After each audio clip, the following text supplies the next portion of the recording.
Thursday Night Baseball on Comcast Sportsnet is brought to you by DraftKings. Tonight, the Cubs try to end a 4-game losing streak and snap the Cardinals' 8-game winning streak, Game 3 of a 4-game set.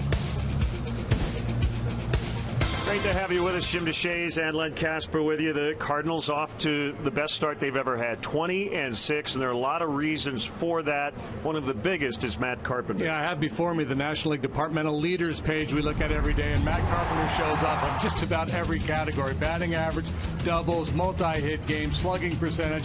Good, solid defender down there at third base. Not real flashy, but he makes all the plays. Very high baseball IQ, an excellent base runner, and the thing he does best is hit.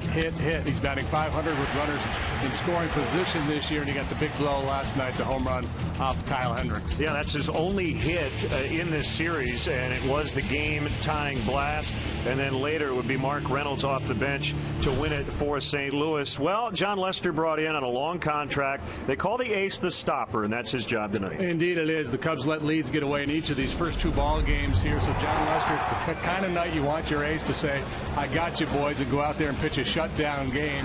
And if the last time out is any kind of a indication, maybe he will. He was really good against Milwaukee, 7 shutout innings. Only struck out 4 in that game. I thought maybe threw the ball actually a little bit better in his previous start against Cincinnati, but he is definitely trending in the right direction. Here are the numbers for his start against the Brewers on Friday: 7 shutout, 1 walk, 4 punchouts. It'll be right-hander Lance Lynn for the Cardinals. He actually made a throwing error on a pickoff play at first base in his first start at Wrigley Field, and that kind of turned the table in that game. Yeah, this guy's just a good, solid starting pitcher. 6-4 in his career against the Cubs. Really good here against the Cubs. 4-1 with an ERA below 2 in his home ballpark. Cubs are scoring runs. They played at 13 in the first 2 games of the series. Addison Russell, a couple of doubles and a home run so far in the set. We'll have Game 3 of this series coming up next.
on Comcast Sportsnet is brought to you in part by your Chicago area and Northwest Indiana Lexus dealer, who invites you to test drive a Lexus today.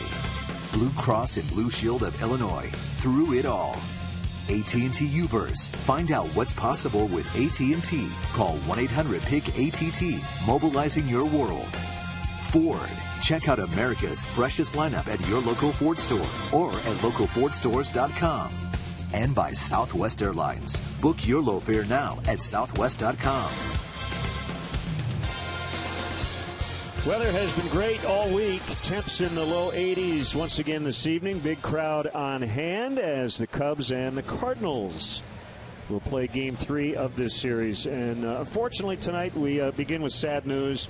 We want to send along our deepest sympathies to the family of Patty Borges, the longest tenured supervisor of ushers and security at Wrigley Field. She was there 28 years and passed away a couple of days ago. And again, we want to let Patty's family and all of her friends know that we're thinking about them today.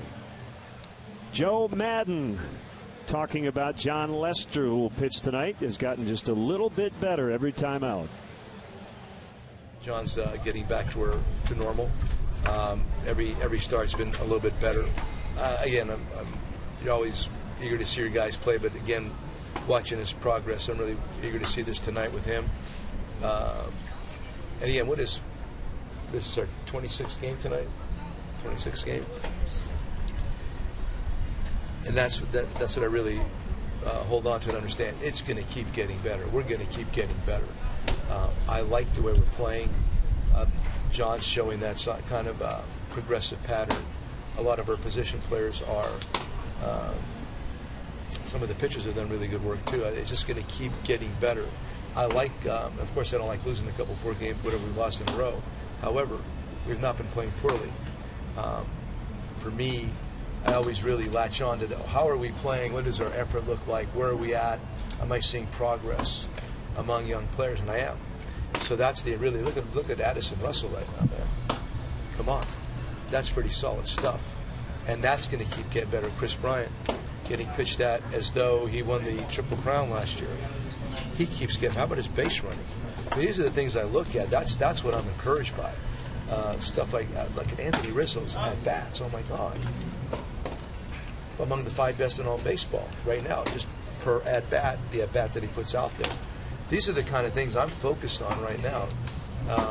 We just got to keep coming out. You got to keep grinding it out every day. But there's a lot of good stuff happening here. Our guys have been fabulous.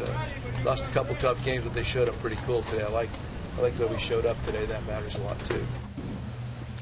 Yeah, we talked to Joe in his office today, JD, and he said we played 2 very good games here, and kind of bummed that we didn't win them, but you've got your 2 best starting pitchers here the next 2 days. Yeah, so a chance to draw even in this series. It begins tonight with John Lester, and that was kind of the message of John Lester. That's why he was brought in here, to be the ace of this staff. And when you've had 2 gut-wrenching losses in back-to-back fashion, it's nice to hand the ball to a guy like Lester with his resume and try to ride him to a win. And if you get that tonight, then you've got Jake Arrieta, who's always been good against the Cardinals, going tomorrow. Well, if tonight's Cubs leadoff man gets a hit, Benny's Beverage Depot will donate $100 to Make-A-Wish, Illinois. And that Cubs Southwest starting lineup against big right-hander Lance Lynn looks like this. Fowler in the leadoff spot. Coghlan moves up to number 2. Rizzo hitting 3rd. Bryant in the cleanup spot. Jorge Soler moving down to 5th, so he's now batted in all 5 of the top spots in the Cubs batting order. Castro the shortstop, Ross, Lester, and Russell, who's had a big series. And we look at the Cardinals defensively tonight. Peter Borges gets a start in center, spelling John Jay. He's flanked by Matt Holliday in left, Jason Hayward, the Gold Glover, in right. Carpenter, Peralta, Cosma gets a start. At second base, Mark Reynolds has had a very nice series. He's the first baseman tonight. Yadier Molina is behind the plate. And the Lexus pursuing perfection starting pitcher for the Cardinals is the big righty Lance Lynn, 6'5", 240. He's made 5 starts. He's pitched well. He doesn't have a whole lot to show for it. In the win-loss column, just 1 win against 2 losses, but a .307 earned run average. DJ Rayburn gets the plate tonight. John Tumpane, the Chicago area native, is at first. John Hirschbeck, the longest tenured member of this crew, so he gets the CC behind his name at second, and Bill Welke's at third. Lance Lynn in his career, 50 wins against 30 losses, 3.44 ERA. He's been a 15-game winner twice, an 18-game winner once, an All-Star in 2012. Kind of flies beneath the radar, you know. Wainwright doing what he's doing, Walker the way he burst onto the scene when he first came up. Lynn just goes out there and gives one quality start after another and wins a lot of ball games. And he leans heavily on a fastball. He doesn't throw real hard. He's got a good fastball, but you know he's not a 95-mile-an-hour guy. But he'll use that heater almost 80% of the time. So here is Fowler. Carpenter's going to play in at third. Everybody else back. Pretty straight up in the outfield. Righty to switchy, batting left-handed, and a strike called. But you've never heard a switch hitter called a switchy? But why not, right? We say lefty-righty. They probably did back in the day. You're probably right. Here's the 0-1 from Lynn. It's outside.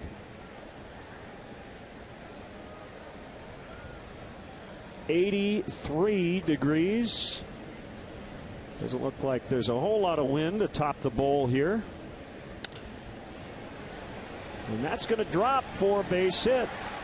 So Binnies will make that donation to Make-A-Wish, Illinois, courtesy Dexter Fowler. Good start.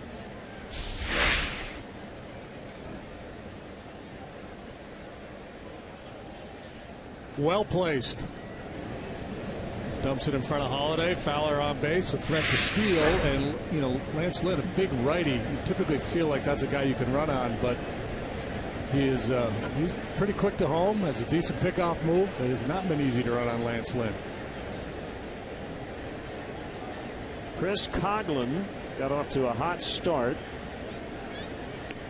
Not so much lately, although we have chronicled the fact that he's hit into a lot of bad luck.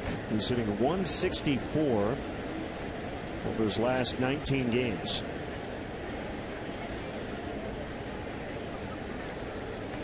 Cubs with 13 runs combined in the first two games of the series. That's the good news. Bad news is they've both been losses.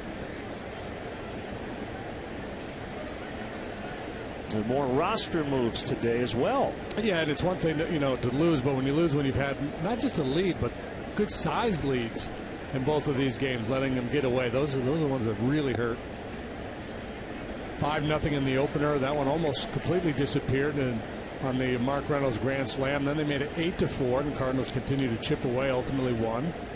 Last night they had a 4-1 lead in the middle innings disappear. 2-0 on Coghlan. Make it 3-0. Another day, a couple of more moves. Good to have Justin Grimm back in the bullpen. Matt Caesar brought back from Iowa. Junior Lake optioned Anthony Varvaro, who did get loose in the bullpen last night, has been designated for assignment. Strike called, 3-1. Grimm hopefully will be as good here as he was the second half of last year. He was really good post All-Star break. Cubs could use a boost in that bullpen. We'll get out of play. So Lynn back in at its full 3-2. So I mentioned the fastball usage for Lynn. It's the third highest in Major League Baseball in terms of percentage of pitches that are fastballs. He also throws a slider, curveball, and a change. Just doesn't use them all that often. Throws a four-seam fastball and kind of rides, has some deception. He gets a lot of late swings. Runner goes and Coghlan fouls.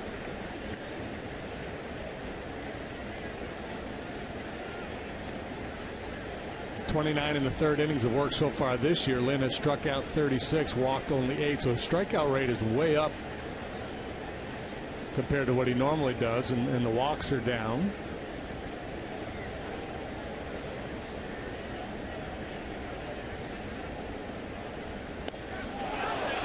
at first. Fowler picked off by Lynn. Yeah, that's a quick pickoff move I was talking about. For big guy, quick feet. And his first start at Wrigley Field, he tried to pick off Anthony Rizzo. He threw it away, and that led to a 2-run inning as the Cubs won that game 2-0. Joe Madden is contemplating a challenge here, and I think he's going to go ahead and have him take a look. So an early challenge.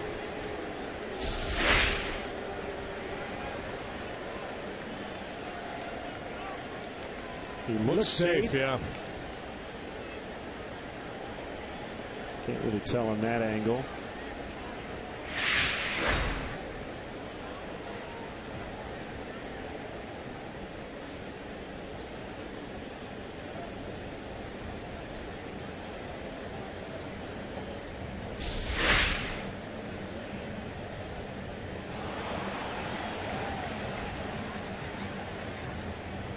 Yeah, it looks safe to me. I don't know if they're going to, if they have another look, or if they feel like that's enough to overturn the call on the field. I can't tell on that look.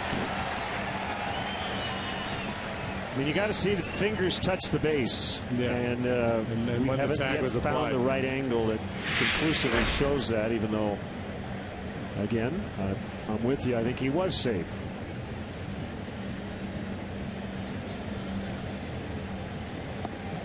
First base umpire is John Tumpain, as Len mentioned, a Chicago area guy. Just celebrated a birthday the other day.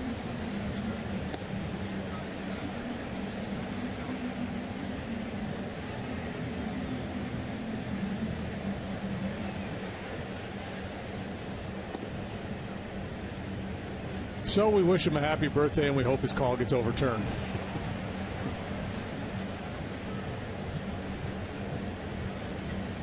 This one's taking a while, which would show you how close it was. Now here would be the good parody, the good skit, right? You get the shot of the two umpires here, then you split to a screen of an umpire in a room in New York with a coin that he's flipping repeatedly, really fast, and he's waiting for the 10 times whether it's heads or tails.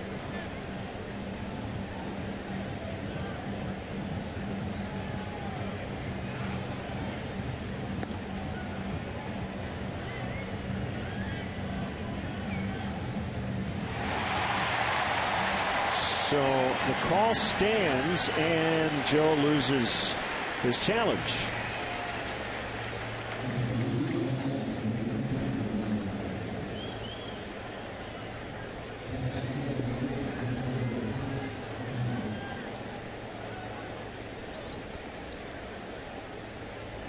So 3-2 on Coghlan, and that was the first out of the ball game.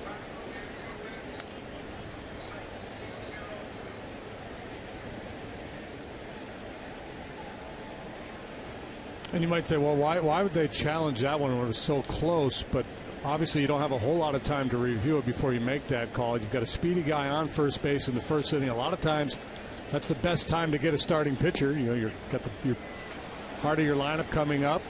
Guy hasn't locked in yet with his release point, perhaps.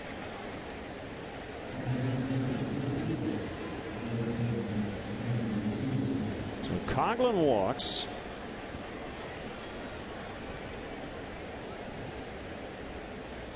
And here's Rizzo. 3 more hits, a walk, on base 4 times last night.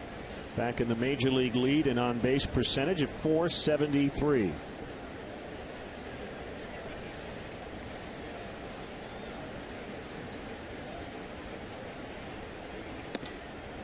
And ball 1. Lynn built like a power forward, 6'5", 240. From Brownsburg, Indiana, to the University of Mississippi. On the line, foul to left.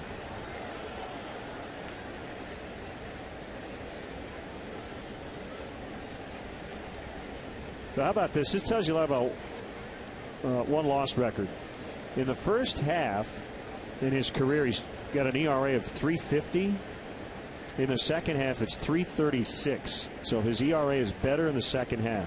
Yet he's 34-17 in the first half, 16-13 in the second. Yeah, didn't he? He had a bunch of wins early last year, didn't he?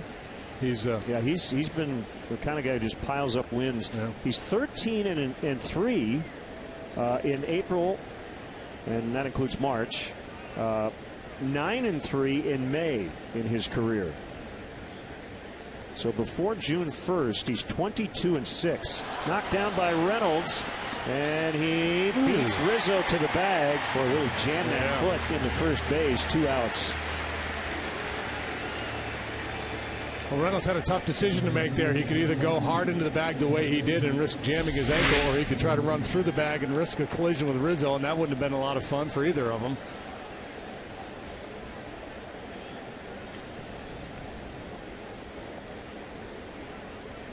So Coughlin's at second with 2 outs. Yeah, that's got broken ankle written all over it. Chris Bryant, game number 18 of his major league career.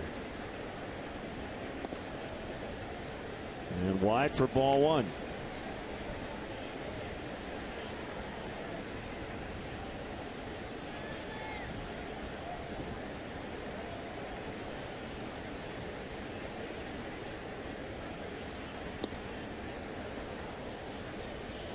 Lynn, like so many pitchers before him, being very judicious here with Bryant. He's got a base open, doesn't want to give in.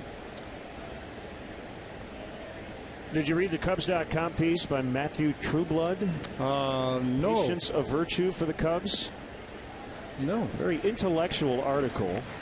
Probably a little over my reading level. A lot of multisyllabic words. But it seems that the point of it about the Cubs offense is this. With a lot of young hitters, they've been a patient group, but they could be more patient. Here's a 2-1.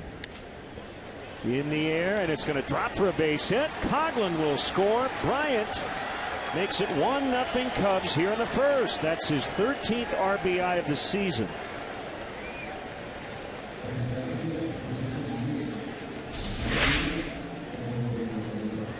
Try to crowd him. He gets the hands pulled in, gets enough of the barrel on it. Flip it out there into shallow center field for an RBI single. Neither of the hits all that well struck in this inning, but no artistic merit in baseball. Just hit the ball, score runs. That's how you win. Now Jorge Soler. So they should take more. Well, while they're walking, they're also striking out a lot. And so what it seems is happening here is that teams are trying to get these young hitters to swing at pitches out of the strike zone. They're doing a fairly good job of not doing it, but if they were better at it, it might make pitchers find the strike zone more often. So you commented on the OPS that, you know, what we're seeing is on base, but not as much slugging. Another base hit. Bryant makes the turn on his way to third as his 2-out rally continues. So in an effort to get teams to pitch to you, you might need to even be a little bit more patient. Does that make sense? It does on a certain level.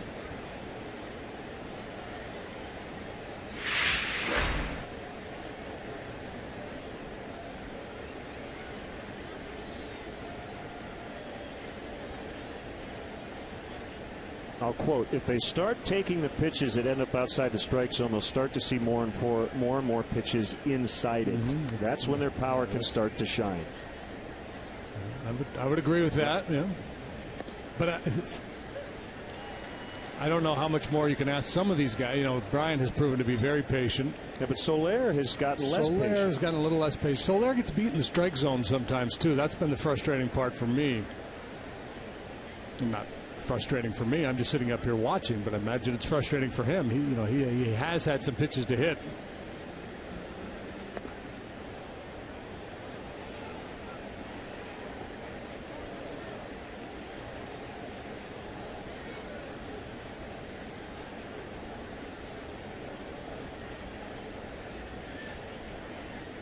Well, Cubs doing what they normally do, putting pressure on a starting pitcher, making Lynn work harder than he wants to here in the first inning.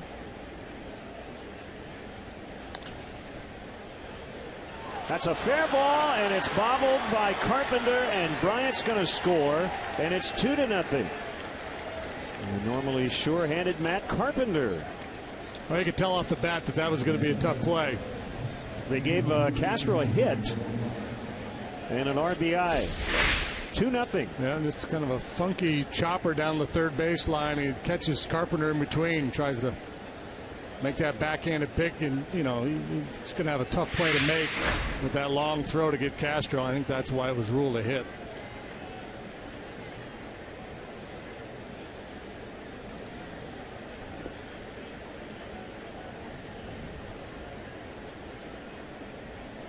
Now David Ross, all of his starts coming with John Lester on the mound.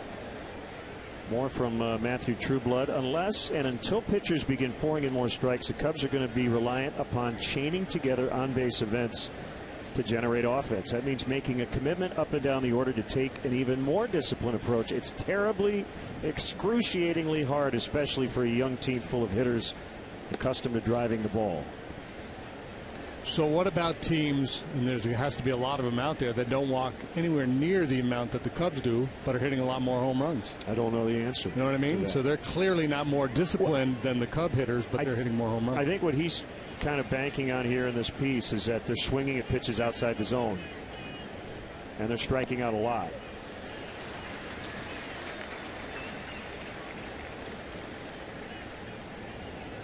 So if they're going down this path, you might as well keep going down the path even more. The on-base path. Yeah. I mean, I think the approach overall has been really good. Called strike 3. Ross is out. Good first, though, for the Cubs. 2 runs. Here comes John Lester to the mound.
Peter Borges with his first start in this series. He's in center for John Jay.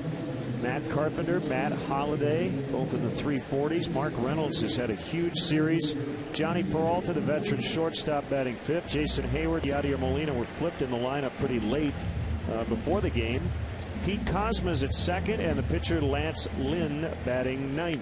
And we'll look at the Cubs defensively. Fowler in center, Coghlan left, Soler right, Russell and Castro up the middle, Rizzo and Bryant on the corners, David Ross behind the plate. As per usual, and our Lexus Pursuit Perfection starting pitcher for the Cubs tonight is John Lester. The last time he pitched in this ballpark, it was Game 5 of the 2013 World Series, and he was a winning pitcher. 1-2, 4.71 ERA for John through his first 5 starts in a Cub uniform.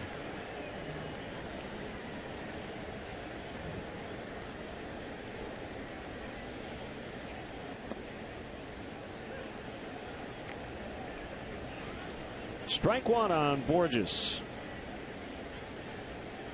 Borges taking a peek around. Speed guy, likes to bunt. A little blooper and a base hit. We have a developing trend. Cubs with 4 hits in the first inning. None of them really squared up. And now Borges dumps one in front of Fowler. It's like America's Funniest Home Videos, right? Bloopers. It's a blooper reel.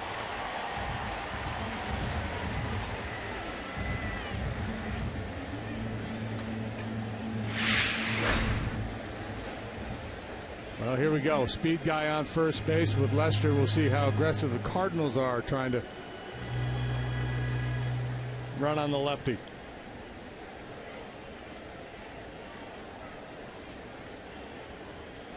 $14 doubles leading the majors. Career .296 batter. And strike one.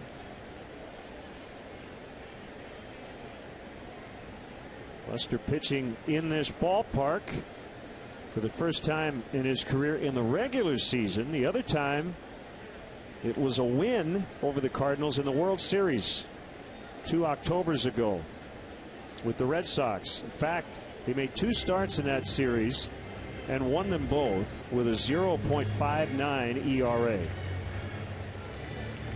That was game 5 in that series. John Lackey, former member of the Red Sox, will pitch tomorrow. Outside for a ball. 2-1.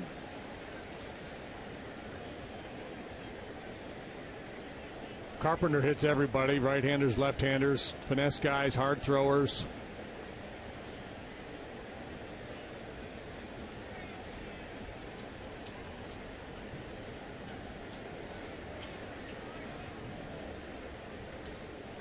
Runner goes, pitches a strike, the throw, got him. A little bit to the first base side, but a good quick tag by Castro. So Cardinals deciding they're going to run on Lester, but David Ross throws out Borges. Yeah, Borges did not have a particularly big lead. Yeah,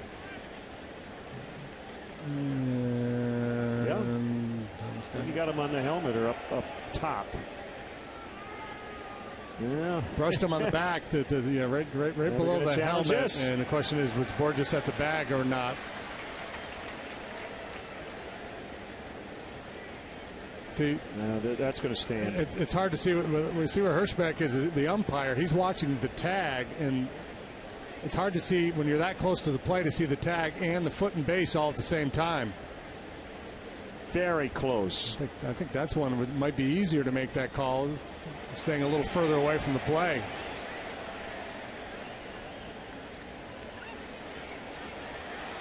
Yeah, I don't see enough to overturn.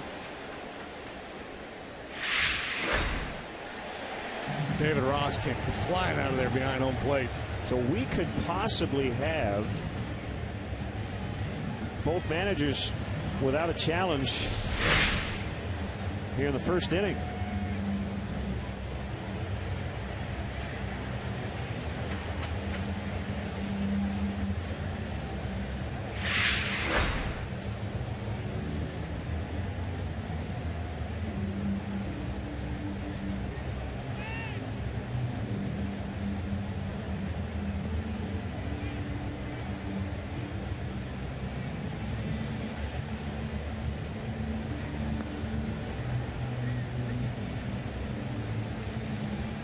On Monday, there were 9 runs scored in the first inning of that ball game. Tonight, it's all about the challenges. Well, we take all challenges head on. Meet the challenge.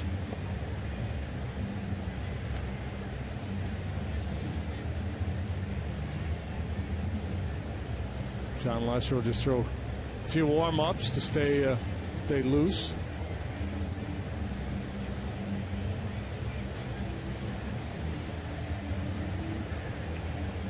Hey, while we wait, today's an anniversary. 17 years ago today, Kerry Wood struck out 20 Houston Astros at Wrigley Field. Happy anniversary, Kerry. Call stands. This might be a record for both managers being out of challenges. Maybe the earliest in baseball history, in the long history of instant replay.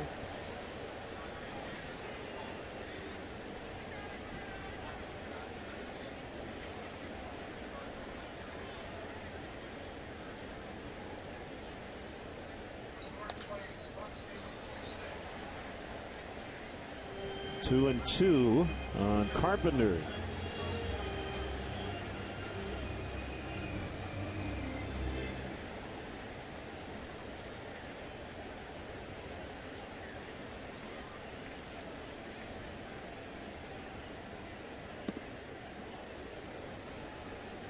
Off the plate outside. Got a tweet from Brock, who asked us, do we like challenge system? Do you wish it was pre-replay? No, I like replay. Get it right. Ball 4. This is starting to look like the top of the first. Single and a pickoff, then a replay. Single caught stealing in a replay, then a walk. So Lester's chore here is to not let the Cardinals get a couple runs like the Cubs did off Lynn. I think you'd have a hard time, JD, finding anybody within the game who would say they'd rather go back to no replay. I agree with that. Yeah, I agree with that. Way fewer arguments. The idea that just look at the lead by Carpenter. Carpenter has about the biggest lead as you'll ever see a base runner. He was at the edge of the cutout, which is rather wide here on this infield. Yeah, and it's again, this is I'm sure in meetings they're telling their guys, get a big one-way lead and go, but he's going back to first base as the pitch is being delivered. He's looking in at Mike Matheny for some guidance.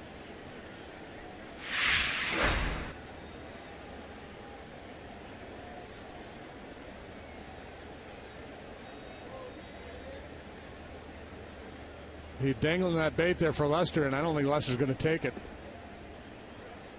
Holiday looked like he was trying to ask for time as that pitch was being delivered.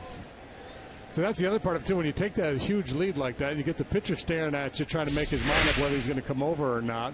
Hitter's standing there for a long period of time. He gets out of his rhythm. You see he's asking for time, but it comes too late. I got to be honest. If John could throw over there and pick him off right now, that might end all this business. Not hit very hard. Bryant charging. Strong throw to get Holiday. Well, I think there's two schools of thought from the base runner's point of view. You're taking a huge secondary lead because you're going to go on first move, basically daring him to throw over. And a nice play here by Bryant. And the second part of it is because he doesn't throw over, you're going to take that big secondary lead or that big primary lead because you know he's not coming over. So you feel like, well, if it's a ground ball and I got to get into a middle infielder, I've got this huge jump. But it's fun to watch the body language of the base runners. You can tell they take that big lead, but they're just not comfortable out there. Yep. Big pull shift on the infield. 3 guys to the left of second base. So Rizzo and a couple of umpires over on the other side. And a strike called on Reynolds. Well, you mentioned schools of thought. I think one from Lester's perspective is the longer we go into the season without him making another throw, the harder it's going to be to do it. And I don't know if he feels comfortable doing it or not. But if they're going to take leads like that, I think at some point tonight, JD, you got to make a throw, right? Well, if they don't run, I mean, the big thing is giving up stolen bases in that situation. If they're not going to run, then he probably just figures I might as well pitch, because if you're not confident you can make an accurate throw over there, you're just kind of going to goose it over there. So you're probably not going to get him, even though he has such a big lead. What he might be tempted to do is step off and just start walking towards him and get him back that way.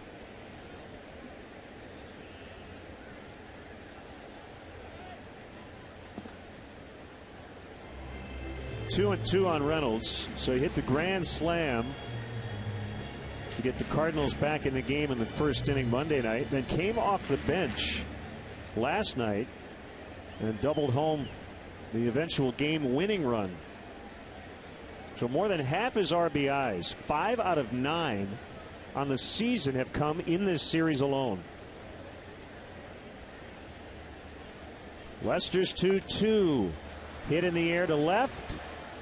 Coughlin over into the corner, and the inning is over.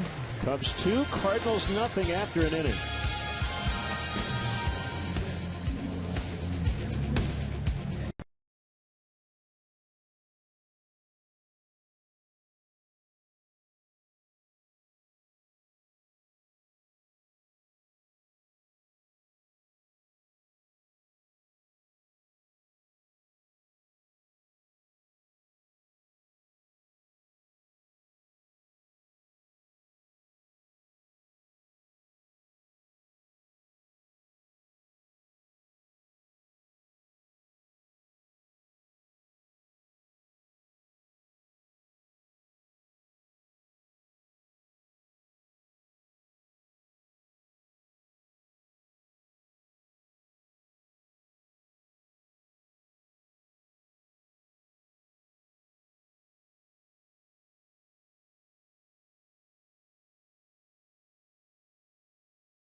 Brought to you by DraftKings. Play daily fantasy baseball on DraftKings for free using promo code ReverseTheCurse.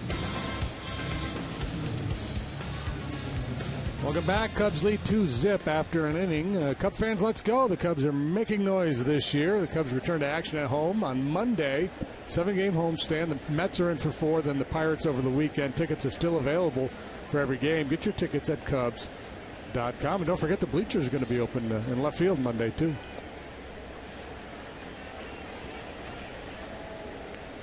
Foul tip by Lester. Yeah, we can't wait to get back home. Mets and Pirates next week provide the opposition.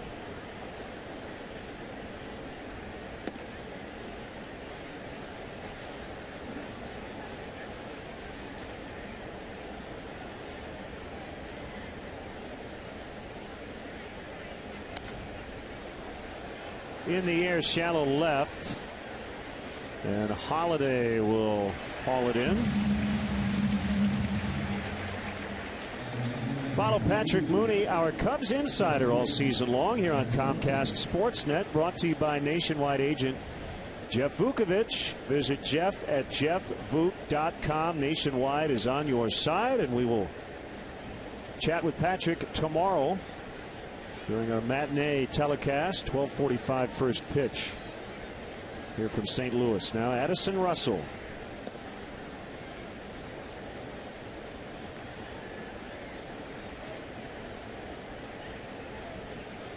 Eight-game hitting streak, 4 hits in the series, 2 doubles and a home run included. 3 of the more impressive swings of the bat than we have seen all year. The home run the other night and then the 2 doubles last night. That one foul tipped.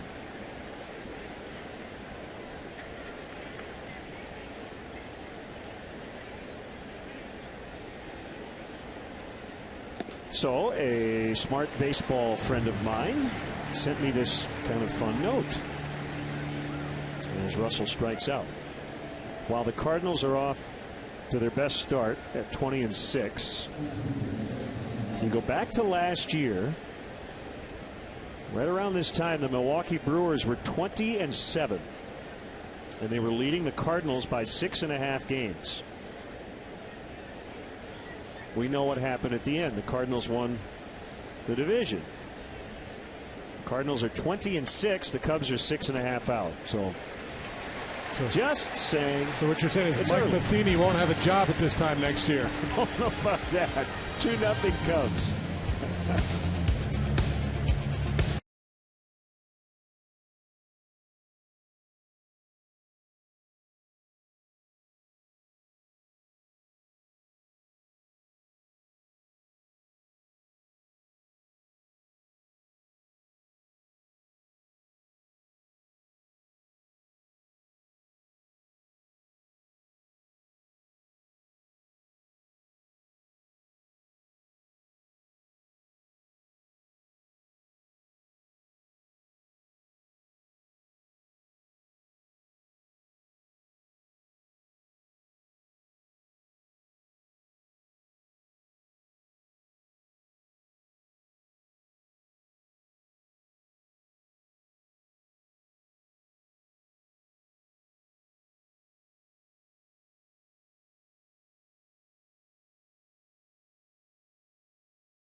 A few leads in this series, but they don't have a win yet.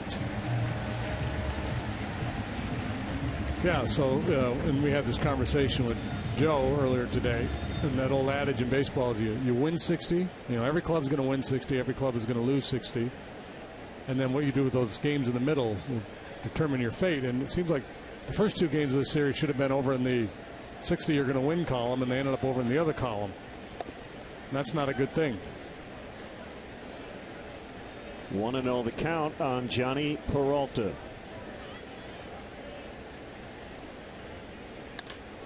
Bounce to third, backhanded play, Bryant. 1 out. So John Lester is from Puyallup, Washington. Puyallup. It's near Tacoma. Small town, population about 37,000.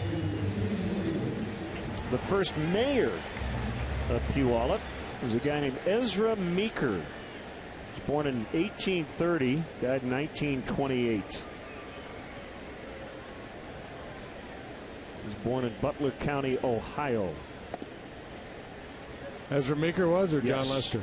Ezra Meeker was, and his mansion, it was built around 1890. You can actually visit and rent it out for weddings or other social events in Puyallup. Lester covering, and the ball gets away. Hayward is safe.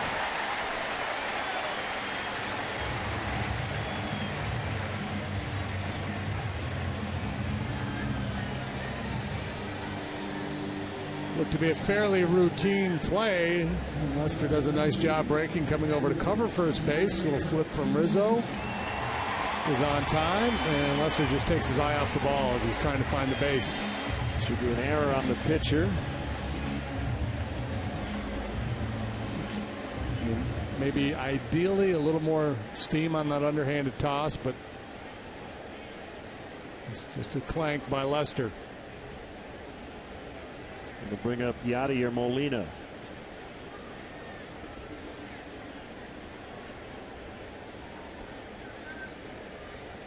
Fouled back.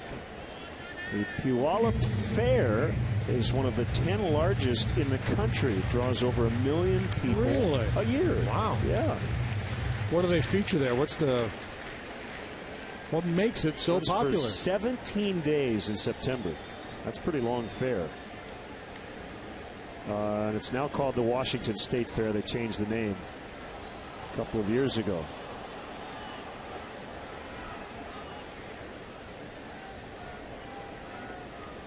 Like Molina asked for time kind of late there, but was granted.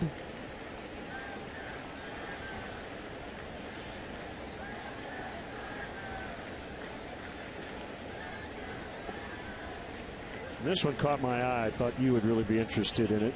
They have an annual 4-part daffodil parade. So you might want to make a trip. 4-part daffodil parade? Uh-huh. Base hit right field. Bad route by Soler, and Hayward's going to score. Molina at second. Looked like a pretty innocent single, and at worst was going to have runners at first and third, but then Soler could not get it, and that allowed Hayward to score. And Molina hits a lot of balls in that direction, and Soler was really shallow for him. And he just kind of punches this ball towards the alley in right center, and you see the late adjustment Soler tries to make as he realized he took it too aggressive a path. So Hayward was going to be able to go first to third there, but instead is able to come all the way around to score. That is an RBI double for Molina. So he's knocked in 2 in this series. It's his 3rd hit. He did not play in the opener Monday.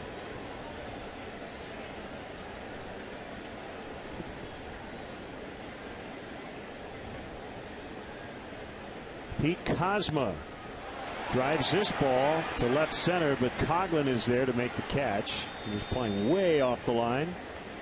Well positioned. So the daffodil parade, but a 4-part daffodil parade. That's all I know. If you're asking for any sort of details, I don't really have much for you. But and can you get a deep fried Twinkie there? Or? Maybe. Do you need much more than daffodils and a parade? That combination should be plenty. They've got marching bands and floats. I wonder if John's ever been. We're going to have to sold ask you him. enough, huh? He's taking the boys to the fair. Swing and a miss by Lance Lynn. Many of the floats apparently are covered in daffodils, which makes sense. Fits the theme. Yeah.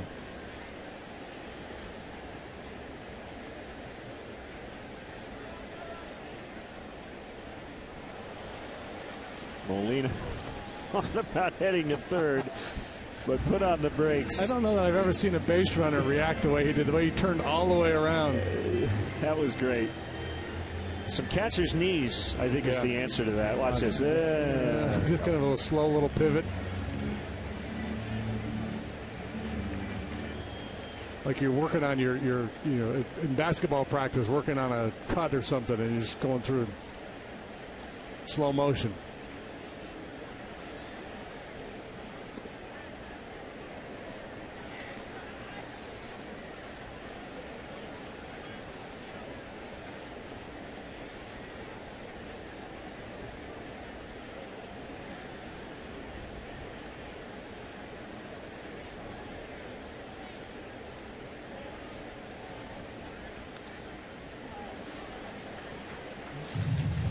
Fought off a pretty tough pitcher, 92. A little action in on the hands. Haven't seen much of the curveball from Lester here tonight.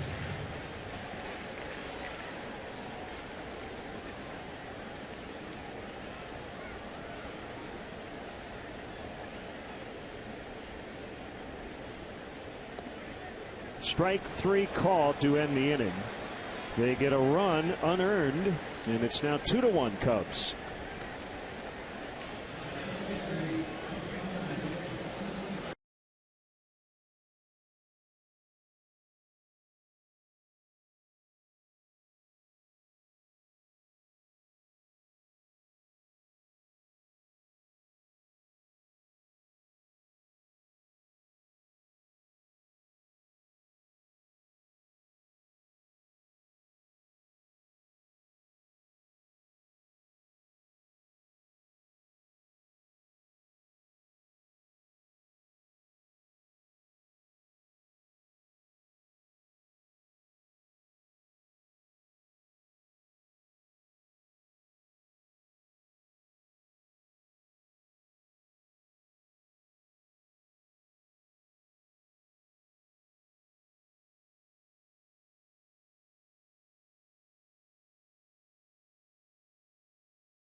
Reaction, Coach Q's take, and much, much more on Blackhawks Postgame Live, presented by Hawk Ford, all postseason long after every game on Comcast Sports Net.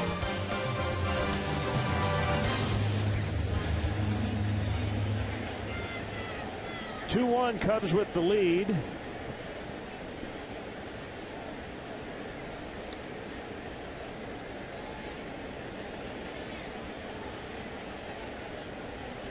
Coughlin, Rizzo, Bryant.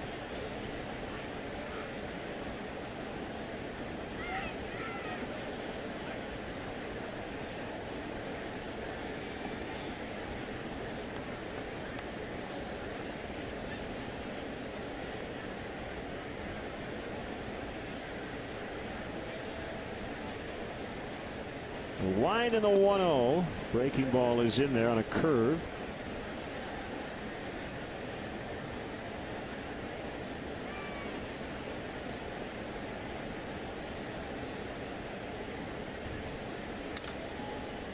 Broken bat pop up. That'll be caught by Reynolds.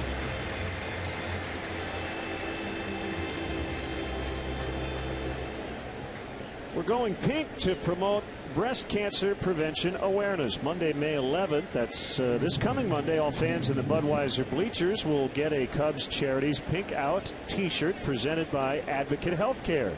Cubs players will also wear pink batting practice jerseys that will be auctioned off to raise funds for mammograms for underinsured and uninsured women. For more information, visit CubsCharities.com. Strike on the outside to Rizzo. Nationals behind Max Scherzer, and 3 home runs from Bryce Harper beat the Marlins today 7-5. Went opposite field for one and then into the upper tank for the next 2. He knocked in 5 of their 7 runs. Rizzo, towering blast to right, and it will go behind the bullpen. His second homer of the set, number 5 on the season, 3-1.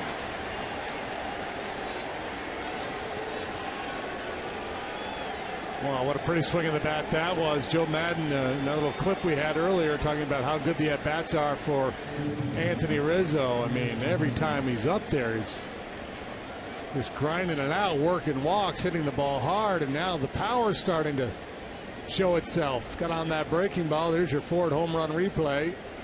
Boom.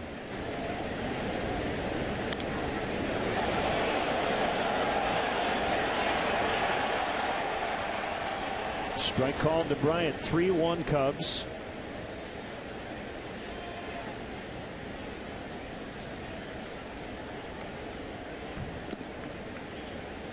Heater misses high. 1-1.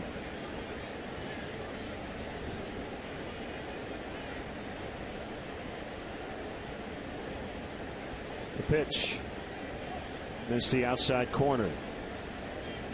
It's going to start to happen for Bryant too. You know, it's just a matter of time.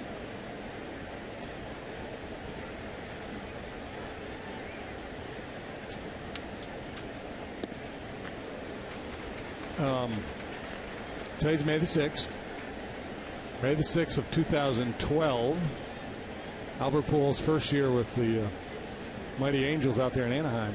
He hit his first home run of the season. Remember, he really struggled early, right, and everybody, oh, where's the power? Albert's done, bad deal. Took him a month. He ended up hitting 30 that year. Now, I'm not saying Chris Bryant is Albert Pujols at this stage of his career, but that's just, you know, that's the nature of power hitters. It kind of comes in streaks, fits and starts. Borderline call goes Lynn's way for his third. Let's see what Pitch Tracks thinks. Yeah, borderline. Yeah, it could have been. And then again, that's, for me, that's still a good take, because there's a real good chance that pitch is going to be called a ball.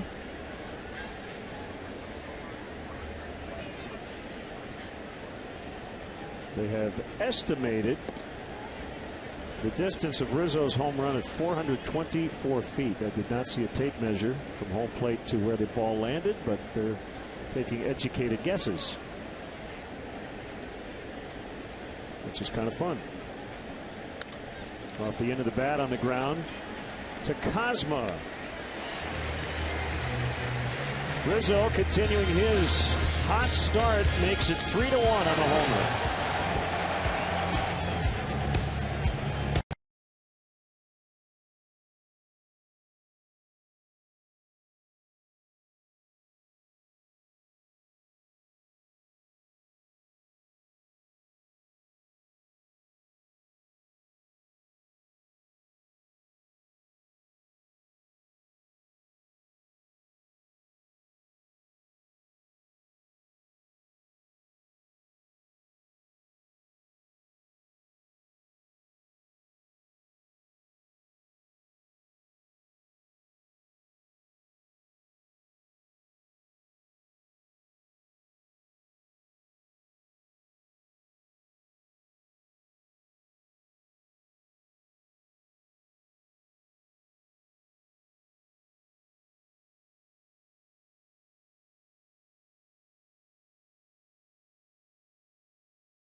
Investment suite level. Watch the game with Cubs alumni and listen to classic baseball stories with a luxury food and beverage package. Then a unique gift for each guest. The Legends Suite is the most exclusive way to watch a Cubs game. For more info, it's Cubs.com/suites.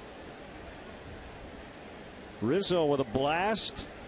Cubs lead 3-1.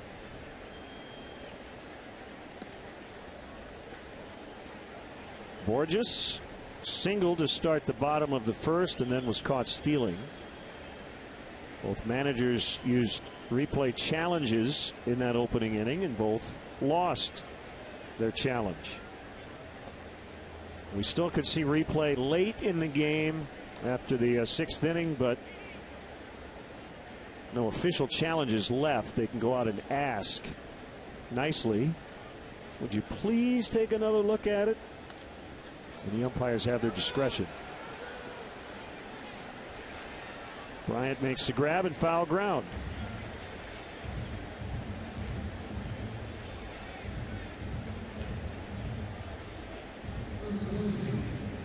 I mean, if you wanted to make it 100% strategic, you would get your one challenge a game and keep it if you're successful. Right. But if you lose it, you lose it. That's it. And there's no.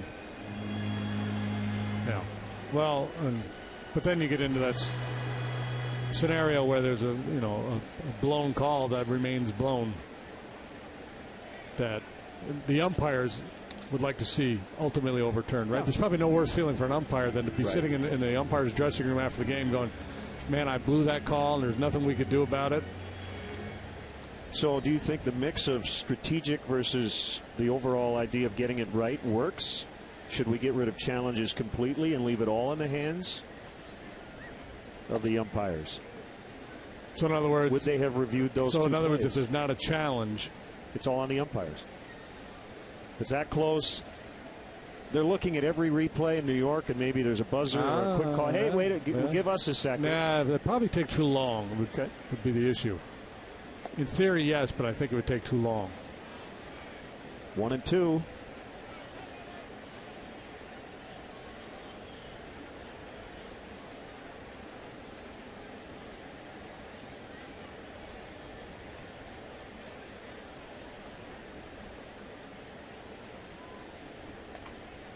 Ground ball to short.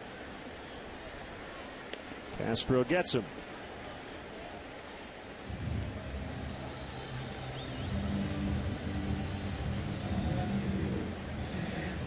Now Holiday.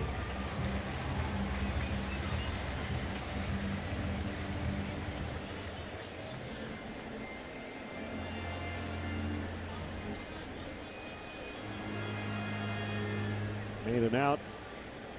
His first time up, but still 4 out of 7 against Lester.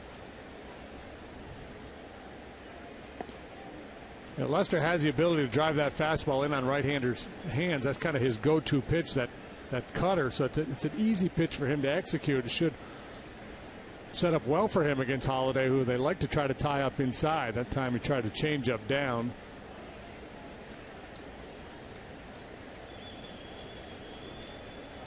Carpenter grounded out on a curveball, so it looks like Lester's starting to mix the repertoire up a little bit here, second time around the batting order.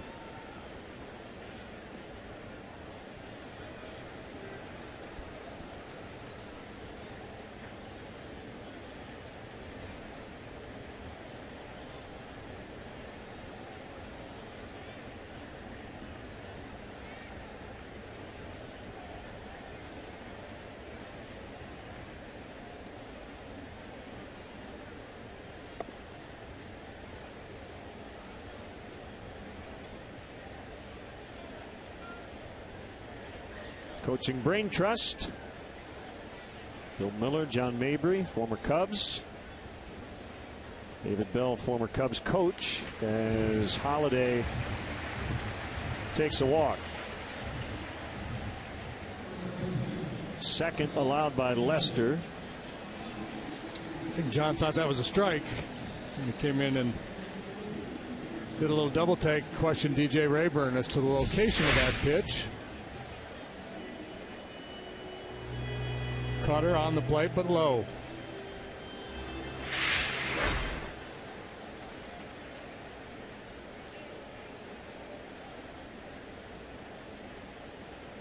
Here's Reynolds.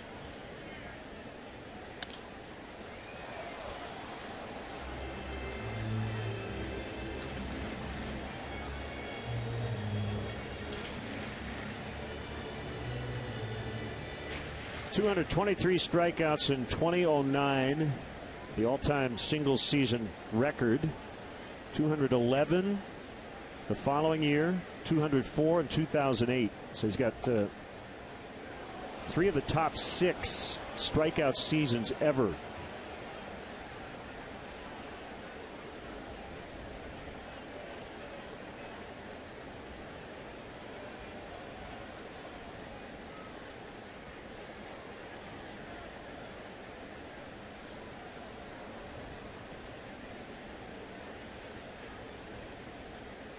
Lester's 0-2, and Reynolds fouled it off himself.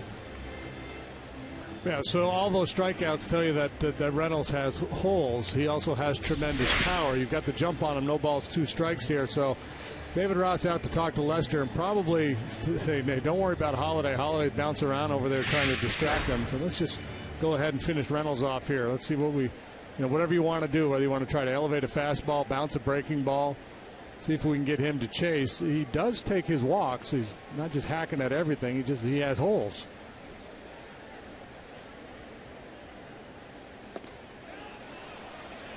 And he went and strikes out to end the inning. Cubs 3, Cardinals 1 after 3.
The Budweiser bleachers are set to make their season debut. The enhanced bleachers will have a new look and feel with additional amenities and more group spaces. Tickets are available for games as early as this coming Monday. Visit Cubs.com/bleachers to buy tickets and learn more about the new spaces and when they will be available.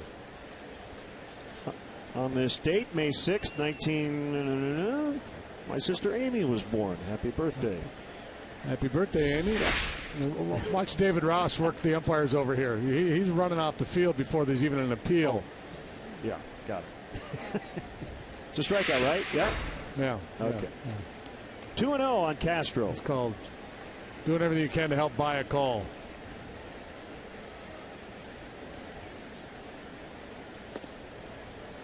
At the knees. Make it 2-1.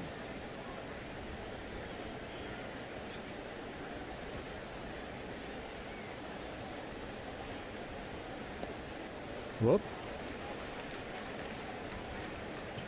He was trying to hit that one to Florissant.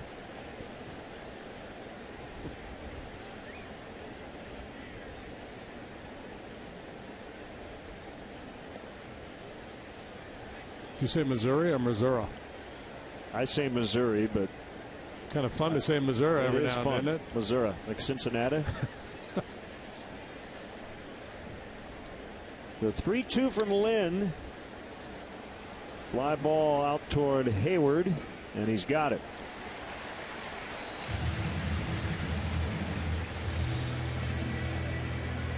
Here comes Ross.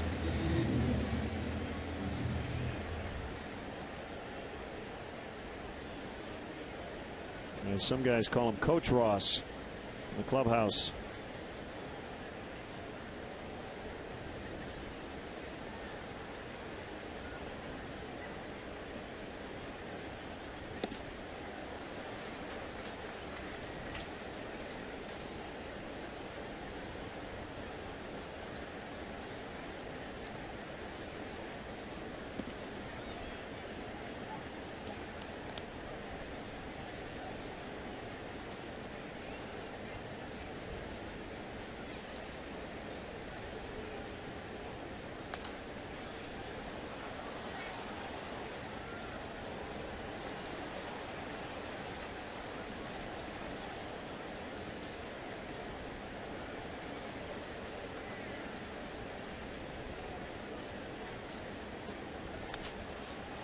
And a foul.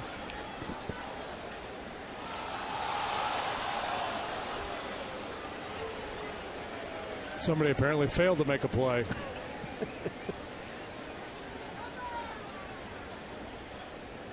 Nothing but hard stuff so far from Lynn. Deep center. Borges tracking, and he makes the grab. Ross gave it a ride. Tonight, after the Bulls and Cavs battle in Game 2, flip over to Comcast Sportsnet for Kia Bulls post-game live. Hear from the players and coaches and find out what lies ahead for both teams as the series shifts to Chicago. Stream the show live starting at 8:30 on CSNChicago.com and immediately following Cubs post-game live right here on CSN. Lester flied to left in the second.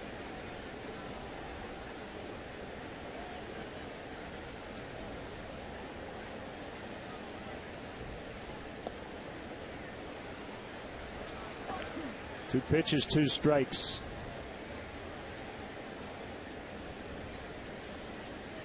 Lynn working quickly. On two bounces, backhanded by Reynolds. Lynn at the bag. That's it for the Cubs in the fourth. They lead this one 3-1.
Winning streak.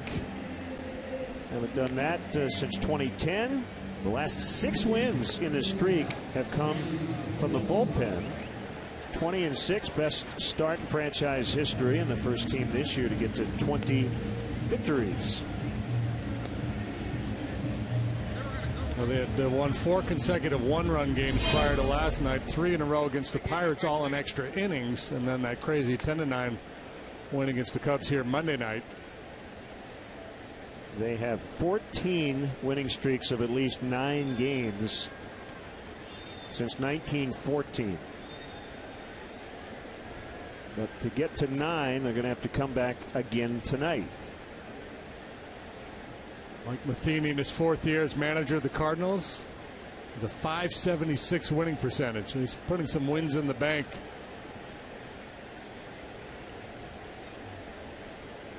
Breaking ball strike there for Lester as he continues to change the look a little bit for these Cardinal hitters. Whoop. A towering home run for Johnny Peralta. 3-2.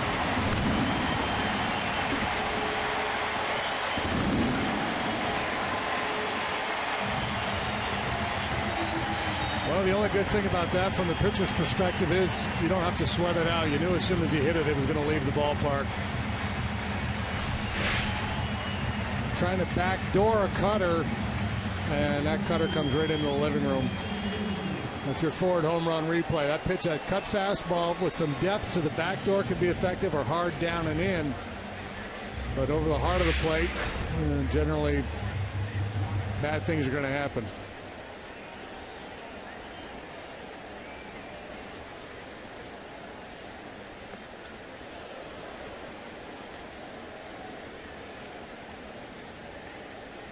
Just the second home run allowed by John this year. That hasn't been a problem.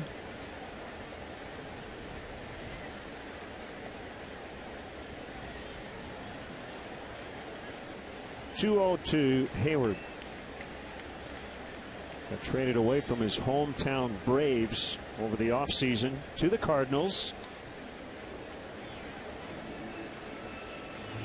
Shelby Miller going the other way, pitched a complete game shutout for the Braves last night, and with Adam Wainwright on the shelf for the year, John Mozeliak, I don't think he's second guessing his trade, but he would love to have a guy like Shelby Miller available to step in.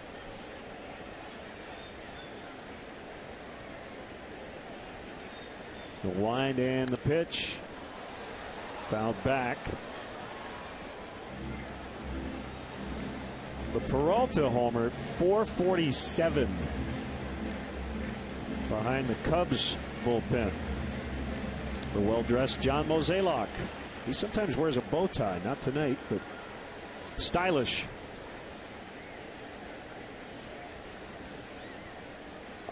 Swing and a miss, strike 3.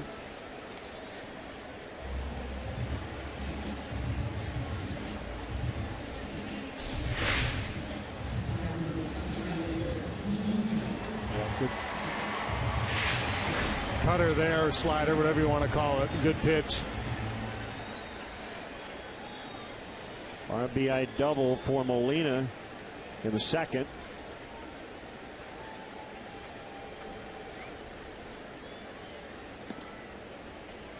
Right on the outside edge.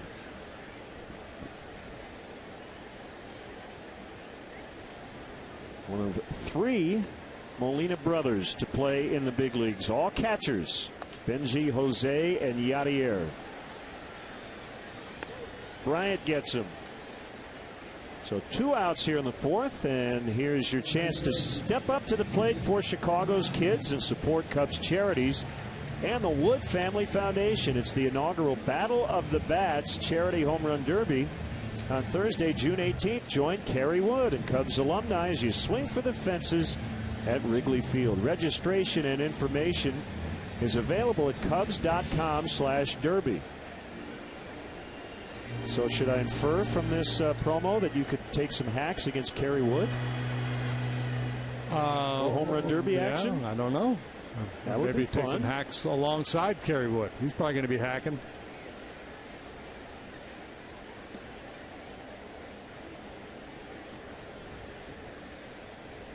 Cosma making his 4th start. He's played second, short, and third to this point.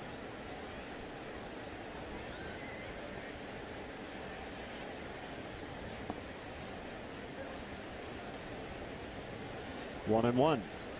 Yeah, Wong, Jay, Adams, all left-handed bats on the bench tonight for Mike Matheny's club.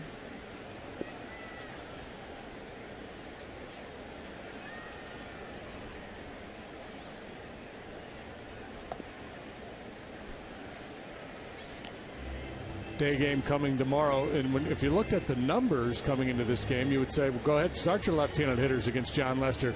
Coming into this game, left-handed batters were hitting .393 against him. Small sample, 11 out of 28, and it's not been an issue for him in his career.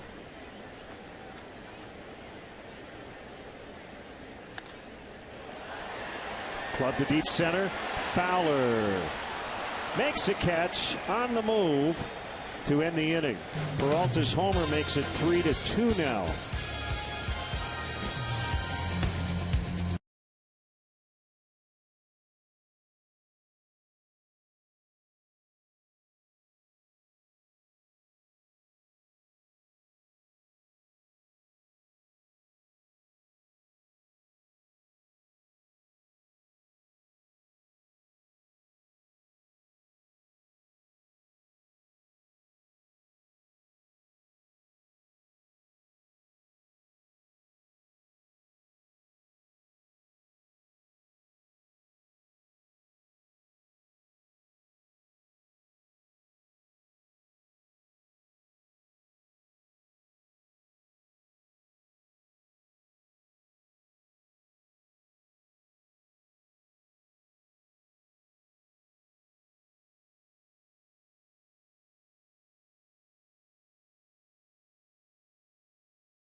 Play daily fantasy baseball on DraftKings for free using promo code ReverseTheCurse. Clark's Crew, presented by Jewel Osco, is the official kids club of the Chicago Cubs. Team up with Clark as a member of Clark's Crew and receive kid-specific perks, experiences, and merchandise. Visit Cubs.com/Clark to sign up today and be part of the fun all season long. Kerry Wood will pitch in the championship round of the Home Run Derby. So, yeah, sign up. Johnny Peralta playing a little Home Run Derby as he gets his team within one.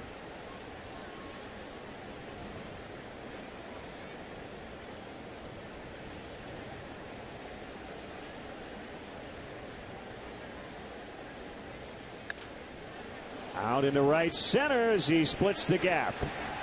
And it bounces out of play for a double. There was a lot of pop in that 21-year-old bat. Well, the bat's not 21, but you know what I mean.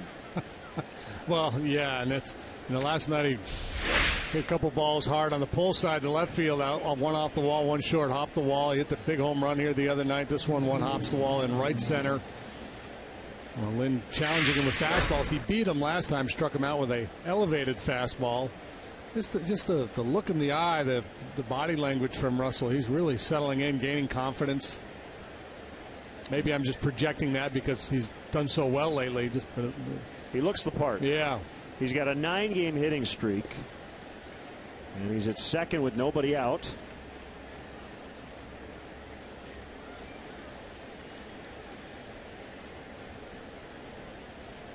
Might be a bunting spot for Fowler, but if he does, he'll try to bunt for a hit, no doubt. Carpenter in at third. And he's swinging away 1-1. Addison Russell quickly becoming the most dangerous 9-hole hitter in the National League. Yeah, I don't think we have to even look at the rest of the National League's 9 hitters. One of the most dangerous 9-hole hitters in the history of the National League.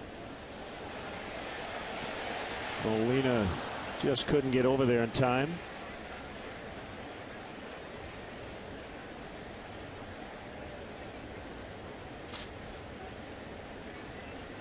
Well, that's an interesting question. Will there be a point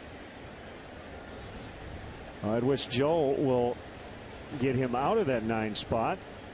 One theory is he's doing well there, leave him there. But I don't think the Cubs manager will be afraid to mix it up if he feels the need to. And I don't think Russell would mind moving up in the order either, although he hasn't complained, has he? No, he's in the big leagues. Yeah, he's 21. He's in the big leagues. He's having success now. He's not going to complain at all, and he will not stay in the 9-hole very long either, I don't think. Outside, it's full 3-2. Coghlan is on deck, and Molina and Pete Kozma both heading to the mound.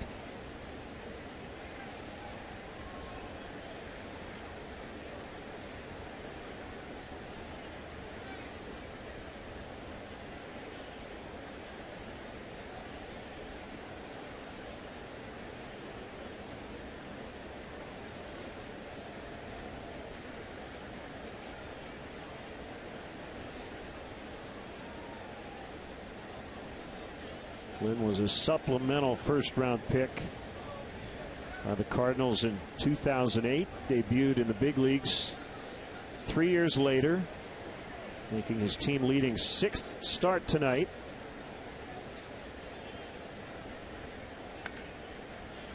That'll get the runner to third as Fowler grounds out to first. All right, we'll get the job done.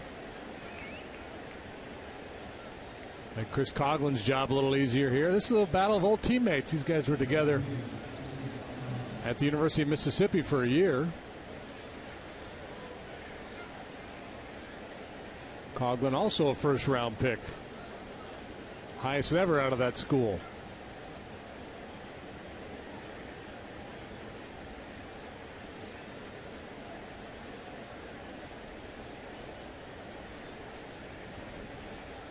Infield in. Coghlan way out in front, pulls it foul. Before Lynn went to Mississippi, played at Brownsburg High School in Brownsburg, Indiana. He was Indiana's Mr. Baseball. And he also led that team to an unbeaten season. Only the second baseball team in the history of high school ball in Indiana to go undefeated. The first one was led by Don Mattingly. Outside, 1-1.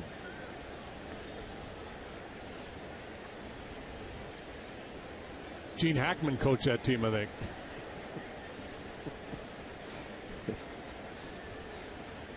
No, it was Bob Hackman. Thinking of the wrong sport. 1-1. Now 1-2. Yeah, I was going to add, you know, the coveted award in Indiana is Mr. Basketball. But I wouldn't turn down Mr. Baseball either. Yeah, anytime you're Mr. Anything, you've done something wonderful. Scott Rowland, I believe, was Mr. Baseball in Indiana. Of course, Bob Uecker is Mr. Baseball, period. Contact. Well, a little better contact than that. And stays alive. Okay, if Carpenter had gotten all the way over there and had made the catch and tumbled over the barrier like Derek Jeter once did, the Cubs would have scored a run. Yeah, or like Arenado did earlier this year. Yeah, Russell would have been awarded home.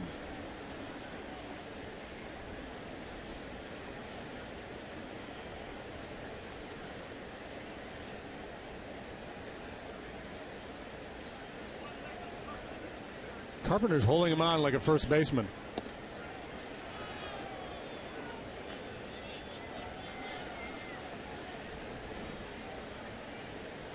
This is interesting. Infield in, so they want to make it obviously difficult for Addison Russell to score this run, and Matt Carpenter holding him on at third base like a first baseman would.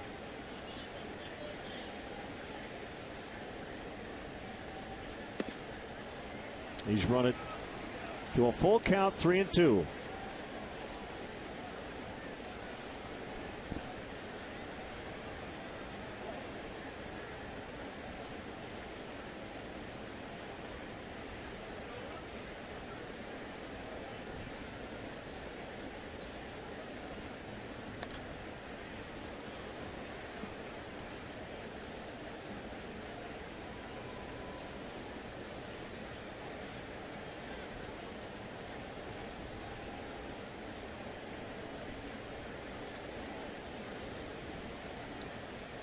By holding him on over at third base, obviously creates a bigger hole on the left side of the infield for Coghlan, but the Cardinals feel fairly confident that he's not going to hit the ball on the ground through that hole. Ball 4. Here comes Rizzo. 2 walks for Lynn, both to Coghlan. Our Xfinity high-speed action. Rizzo taking the breaking ball up and out for number 5 on the year.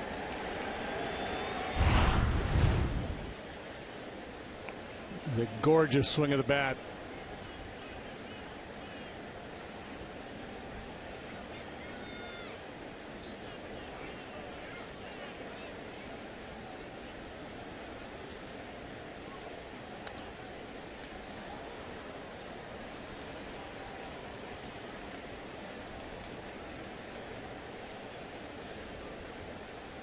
For Lynn's high school prowess, he went to the Little League World Series as well.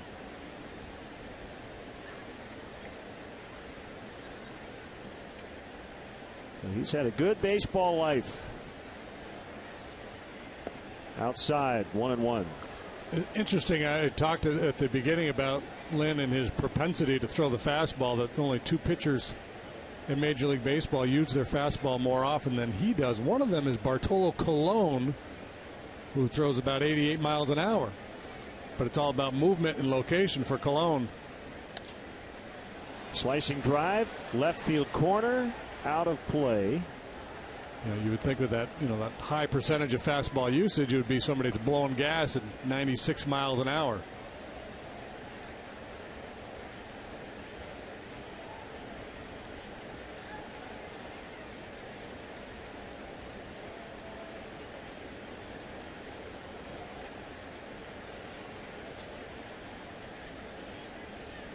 First and third, 1 out. Cubs leading by 1.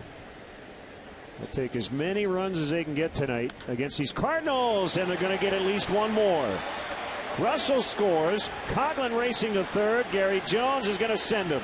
Relay throw to the plate. Gets past Molina.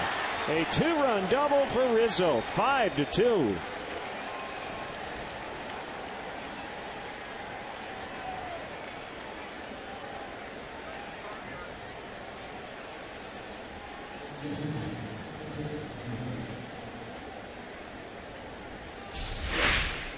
Well, great work by the Cub hitters in this inning. Russell gets it started with a double. Fowler moves him over to third with a little ground ball to the right side. Coghlan works the walk. Rizzo does his thing. Hammers that double into the right field corner. You're going to see this play unfold. Green light given by Jonesy. And Coghlan with a head-first slide as the throw gets by Molina. It looked like it would have been very close had Molina been able to catch that throw. So Rizzo's knocked in 3 tonight on a homer and a double.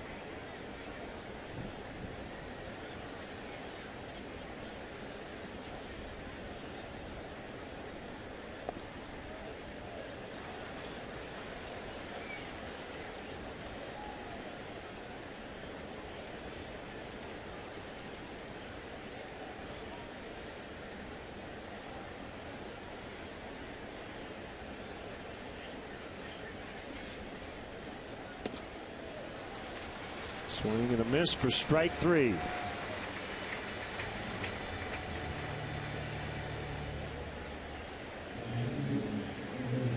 Two down. Here's Soler batting 5th tonight. He's 1 for 2.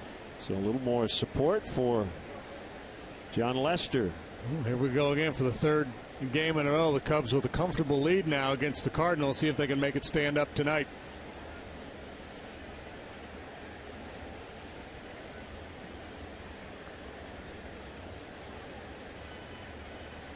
And given what's gone on the last 2 nights, I doubt that anybody in the Cubs dugout would call it a comfortable lead.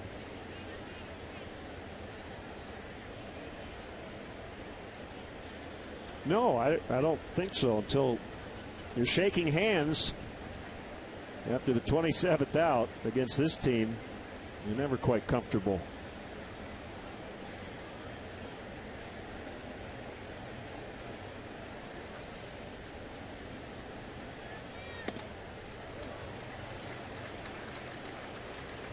So you see a lot of that with Lynn. Kind of late swings at that high fastball, kind of a lower three-quarter, works underneath the ball, riding fastball. By the way, for the fans who hate the pitcher batting eighth, this inning played out exactly how Joe likes it, with that second leadoff man. Russell in the 9 spot, doubled to start the inning.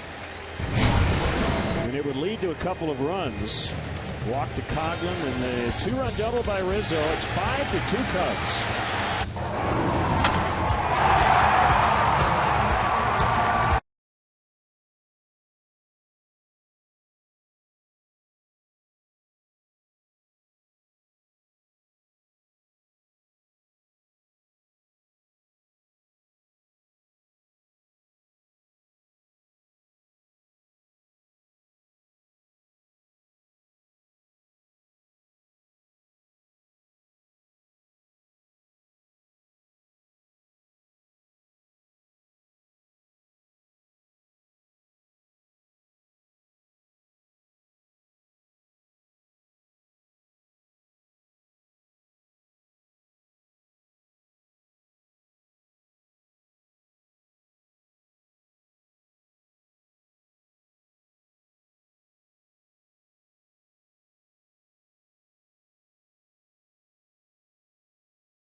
Welcome back.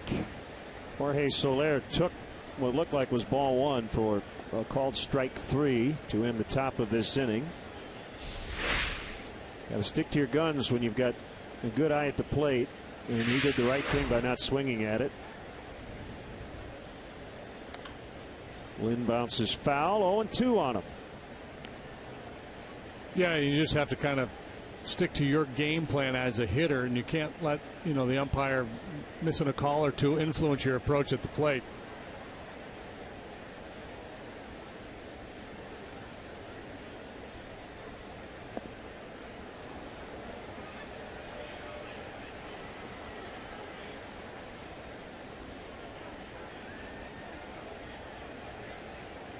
Lester trying to make it 2 in a row. Beat the Brewers his last time out. Softly bounced to the second baseman, Russell. JD, how do you get to Wrigley Field? Practice, practice, practice. The Cubs suggest the use of public transportation. It's like clockwork. Or for bike riders, use the Cubs courtesy bike check located near Clark and Addison. For drivers, the Cubs provide free parking and shuttle service on night and weekend games from 3900 North Rockwell. For details, it's Cubs.com. I got a shout out of happy birthday to my old teammate Larry Anderson. L.A. Old being the operative word. You got a number? Larry Eugene Anderson is Andy 62 today. Happy birthday, Andy. Man, you talk about a slider. You have the human slider, Larry Anderson. Ball 2, and here comes Ross. Larry played in the big leagues. Debuted in 1975 and pitched all the way up till 1994 at the age of 41. Now a broadcaster with the Phillies.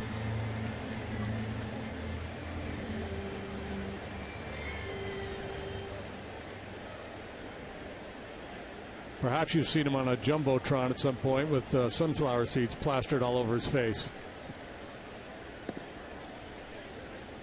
He's been known to throw in the fake teeth and fake hairy glasses, the whole deal. Yeah, put the it's for fun on the charters. He put the cockroach in the salad. Look out! That ball crushed foul into that sea of red.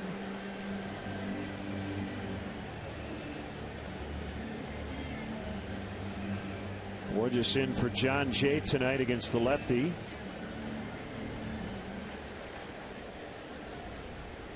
Borges debuted 2010 with the Angels. Popped him up right side. And it's Russell. Not only a little wind, but breezier today than it has been the first couple of days here.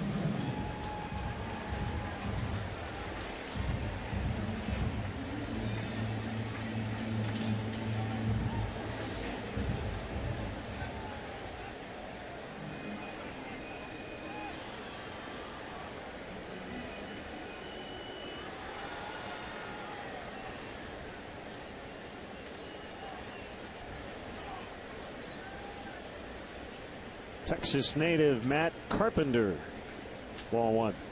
Product of TCU.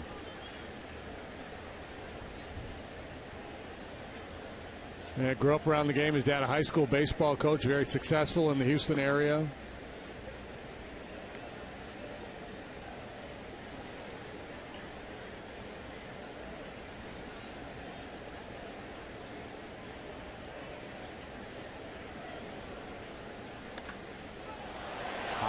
Drive to center. Fowler drifting back. And he makes the catch. That will end the inning. 5-2 Cubs.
The Fire return home for an important early season match with Real Salt Lake. Coverage begins at 1:30 on Comcast Sportsnet. Stan the Man. Statue outside the ballpark. Back inside Busch Stadium. Cubs leading 5-2.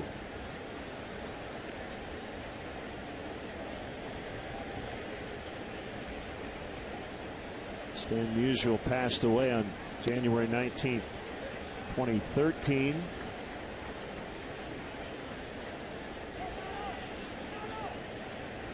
The late Hall of Famer, 22 big league seasons. Career .331 hitter. What 20 All-Star teams, I believe. He was only not an All-Star when he was 20, 21, and then 1945 when he didn't play because of military service. Every other year of his career. Ooh, wow. Somebody got tossed.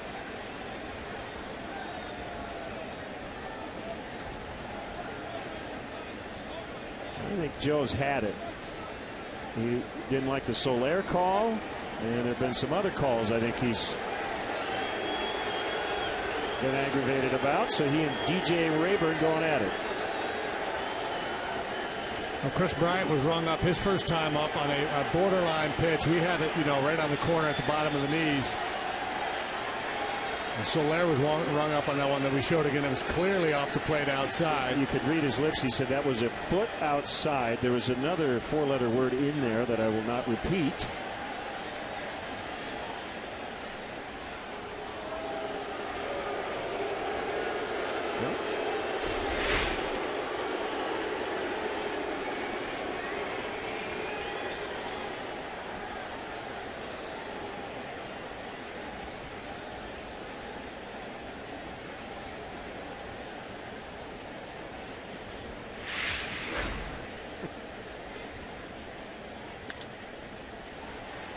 Fly to Hayward. He's got it.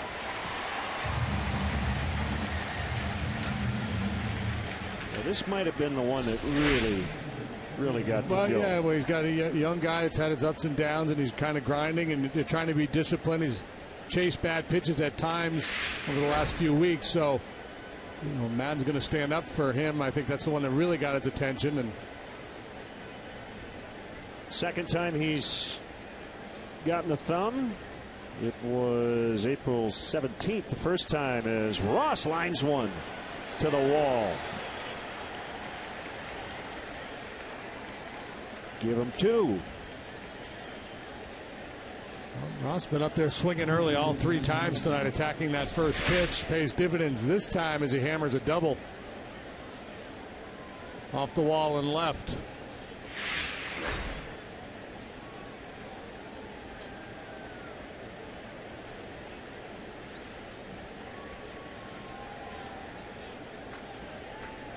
So Joe will retreat to the clubhouse. We'll hang out with Jerry and Jeff Risch and the boys. Relax and watch the game on television. Hopefully greet everybody after a W.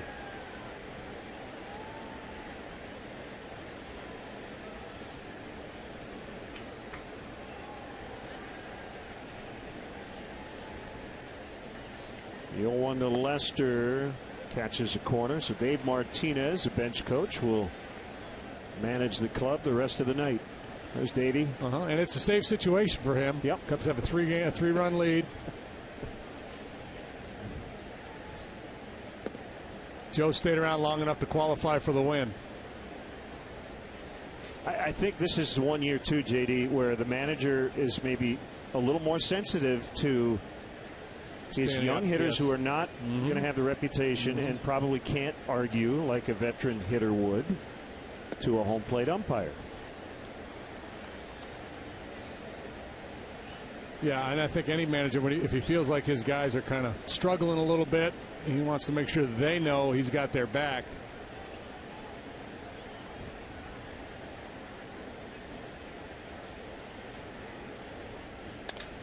Broken bat roller. Cosma shuffling his feet, and then he makes the play. Runner at third with 2 outs for Russell. Hey, also happy birthday to the great Willie Mays. They say, hey, kid, 84 today.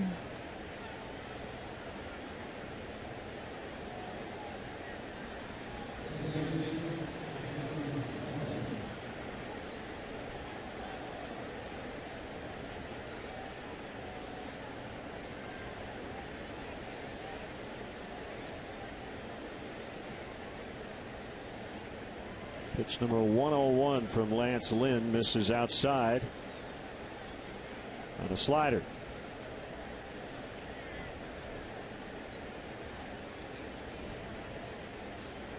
Two outs, runner at third.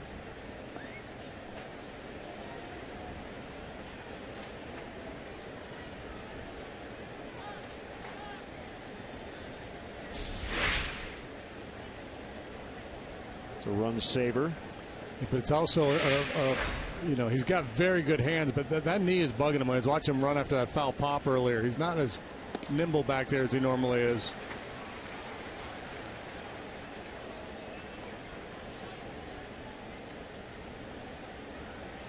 That is a tough racket.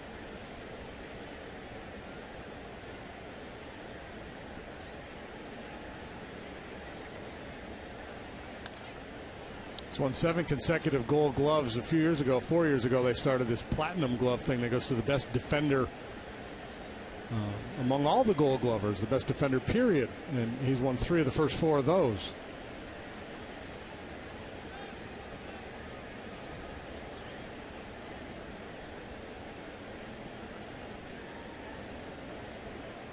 Lynn's 2-2. That's similar to the pitch Soler got rung up on. Well, maybe that argument from the manager had its intended effect.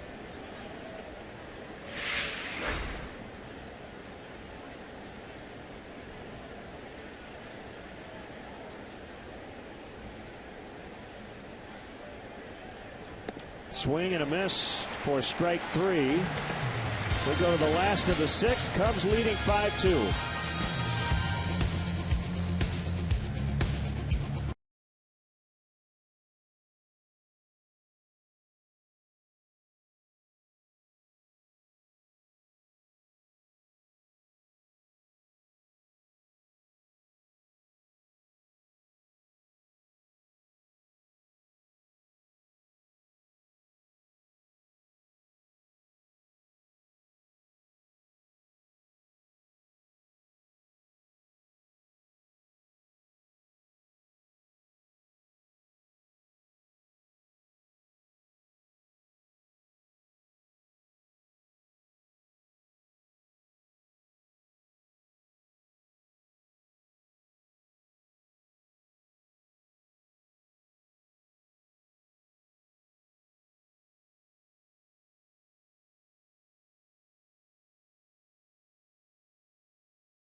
In St. Louis, as the Cubs look to power their way to a win over the Redbirds. Coverage begins at noon right here on Comcast Sports Net.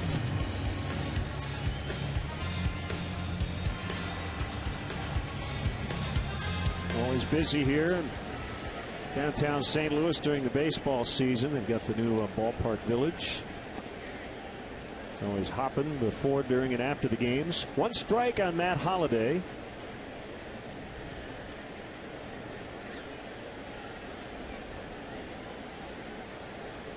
I have not yet been in the ballpark village. Have you? No, I have not. Here it's nice. Got the game on the big screen.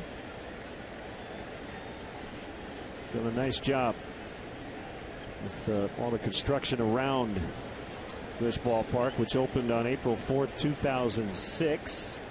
Technically the 3rd ballpark that's been called Busch Stadium. So it's Busch Stadium the 3rd, I suppose. It's another Busch dynasty. Called strike 3. Yeah, boy, that was nice execution there.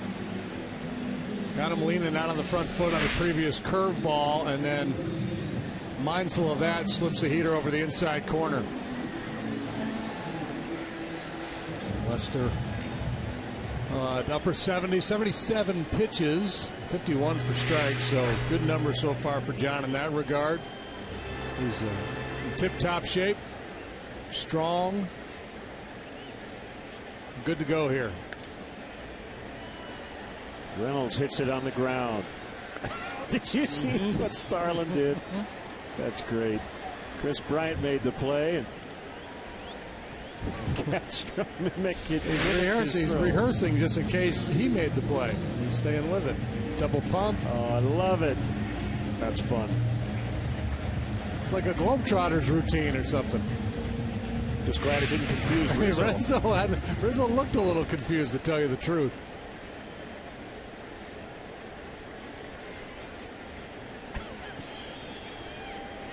I don't know what in the world possessed Starlin to do that, but that was really fun. Peralta, ooh, that one got under the glove of Russell. Keep the inning alive. Well, Peralta hit a long home run last time, squares this one up. Russell tries to get over in front of it, and so doing loses his opportunity to glove it.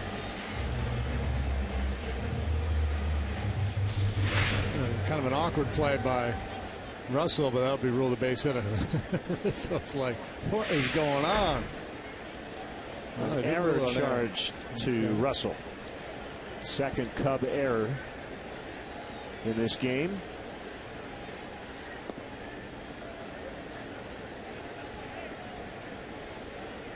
Cardinals only have 3 hits.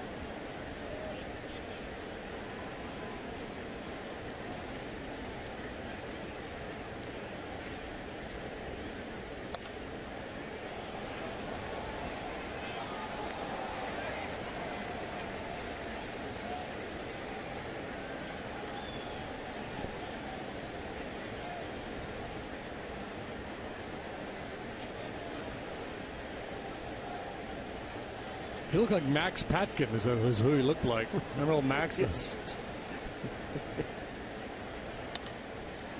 Knocked down by Lester, and he won't make a throw.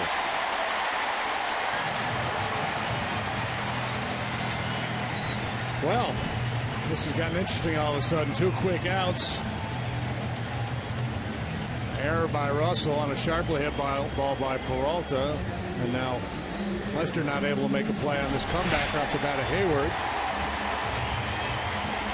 Might have been better off leaving it alone. Would have been better off leaving it alone.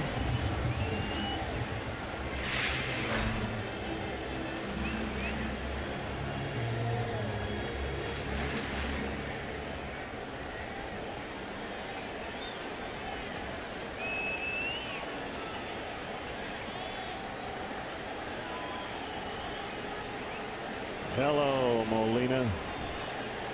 It was like Seinfeld when Newman walks in. The dreaded.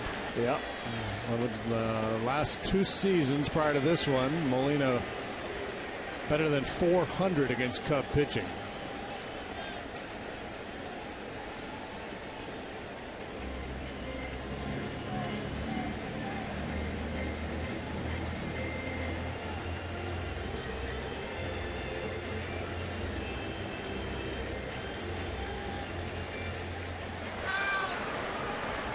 Randy Choate playing catch in the home bullpen.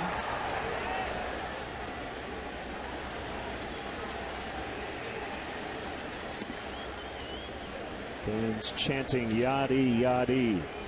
Has not been the offensive threat this year that he has been in the past, but I mentioned earlier he's knocked in 2 games in this series on 3 hits. He chased a bad one. 1-2. It's that same breaking ball he threw to Holiday before finishing him off with an inside fastball. See if they take the same approach here with Molina. Good tight breaking ball. Finishes down below the knees.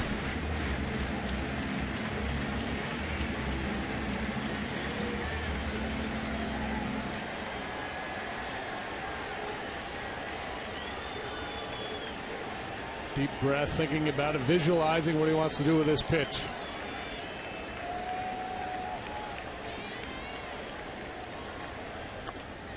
Oh, no, you got to be kidding. Molina with a check swing, RBI single. That magic wand against the Cubs continues to do its thing. It's 5-3.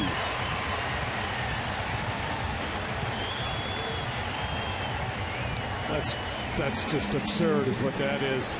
Wow. What's this? Ball's probably going to bounce. He just blocks it into center field.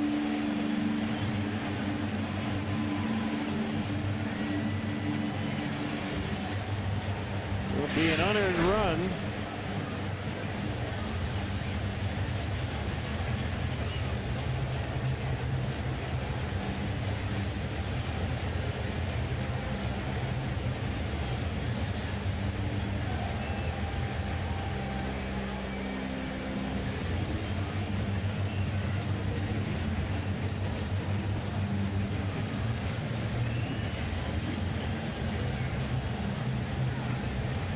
No matter what Molina is doing against the rest of the world, he's the same old Yadier Molina against the Chicago Cubs.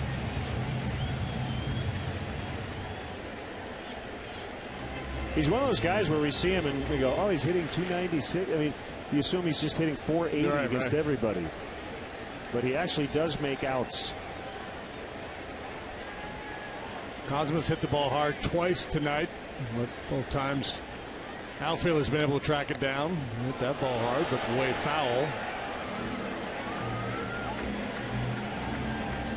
Former Cardinal Jason Mott appears to be ready to throw in the bullpen. Now, this is a kind of night you'd like to get more length out of your starter. Bullpen has had some problems here in this series. The Cardinals have come back. We're only in the 6th. Yeah. Cubs bullpen has an ERA of 6 over the last 5 ball games. So it was so important to get Justin Grimm back.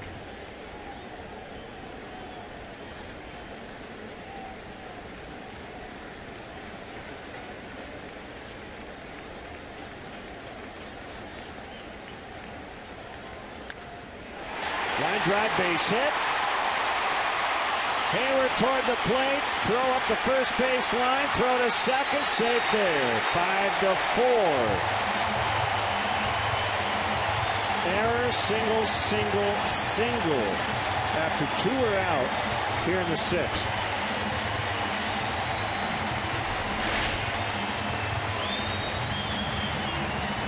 You kind of expect it from Molina. You don't expect it from Cosmo.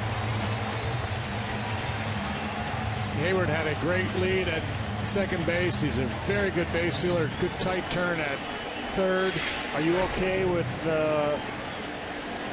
yeah, because the way that played out with Cosmo being allowed to get the second? Ideally you want to throw that ball low enough where it can be covered. You don't want to give up that run home. I think if you're Fowler, you're shortened up with Cosmo hitting anyway. The line drive base hit, you feel like you have a shot at throwing out a base runner at home. So Matt Adams will come off the bench and hit for Lynn.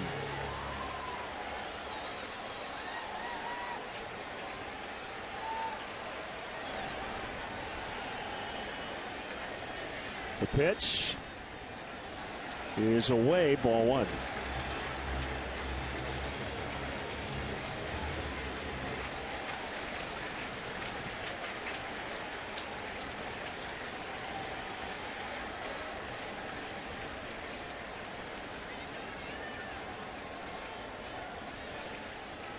Cardinals are Dracula right now, aren't they? It's like the Cubs have shot them and done everything possible. They just haven't been able to find the wooden stake. Yeah, like keep coming back to Jason life. In those Friday the 13th movies. Yeah.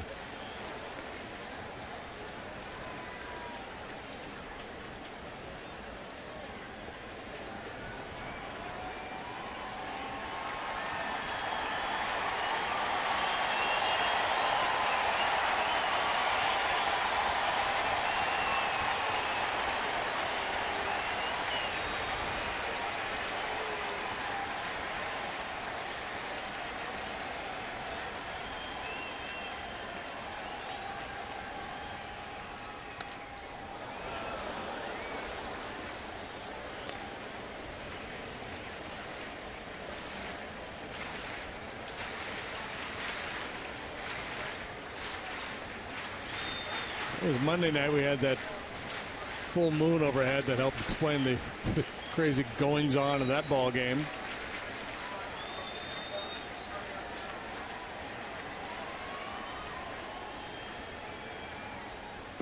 Swing and a miss to end the inning, but they have drawn within one, 5-4 after 6.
Brought to you by DraftKings. Play daily fantasy baseball on DraftKings for free using promo code REVERSETHECURSE.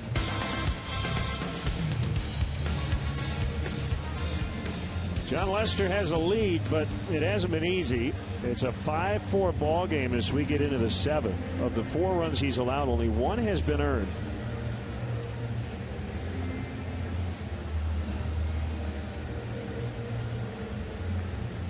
Yeah, some bad luck for him in that 6th inning. The error, obviously, and his decision to try to glove that comebacker worked against him. The Molina hit was just a little half-swing block. But we're back to a 1-run game yet again.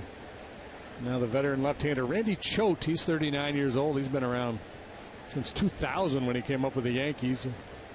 Sidearm slinging, soft toss finesse guy. Fowler batting righty. 1 ball, no strikes. This Cardinal bullpen has had a 0.71 collective ERA during their 8-game winning streak, covering over 38 innings. So they have been a busy bunch. That's the other thing about this series.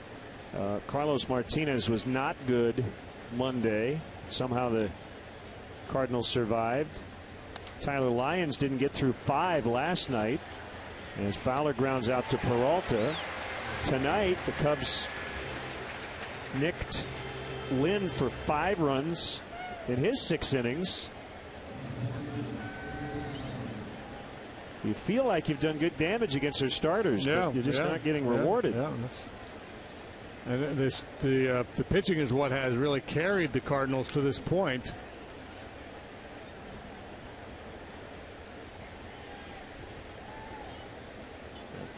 Belisle is up.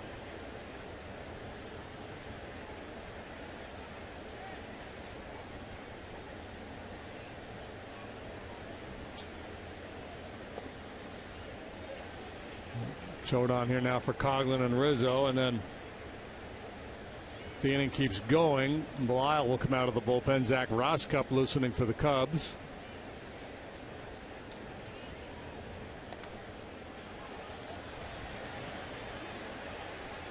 Carpenter and foul ground has it. Follow the Cubs all season with MLB.com at bat.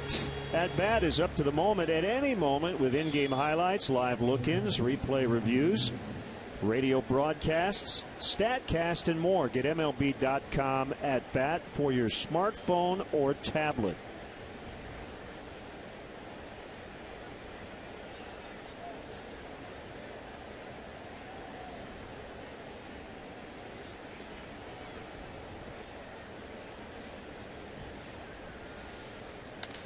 Rizzo rolls one to Cosma in shallow right. As Choate makes quick work of the Cubs in the 7th. Stretch time from St. Louis.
As the Cardinals will bat here in the 7th, our AT&T UVerse multi-view. It's been another good night offensively. Bryant with an RBI hit in the 1st inning. And same for Starlin Castro. Anthony Rizzo with a home run. And then a 2-run double. So he's driven in 3. Hey, he's the man of the match so far, but there's work to be done. Yeah, so you're leading by a run. I don't want to give the impression the Cubs are trailing, but as we said earlier, they're not comfortable. No, that comfort lasted about an inning. Right.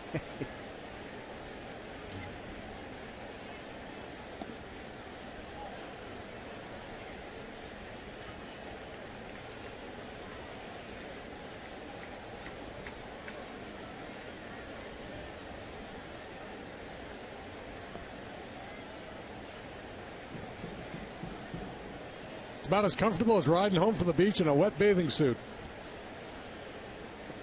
That was a Dan Ratherism, something like that. It's good. The corner guys pulled in against the speedy Borges. Foul pop. Ross will give it a look. Does not have a play. It's got that hockey style mask, but I notice he took the mask off. I know some guys with that mask, they just leave it on.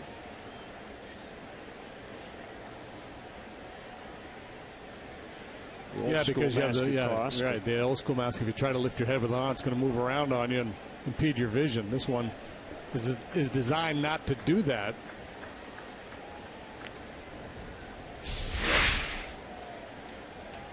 Careful, careful. Stuck the landing.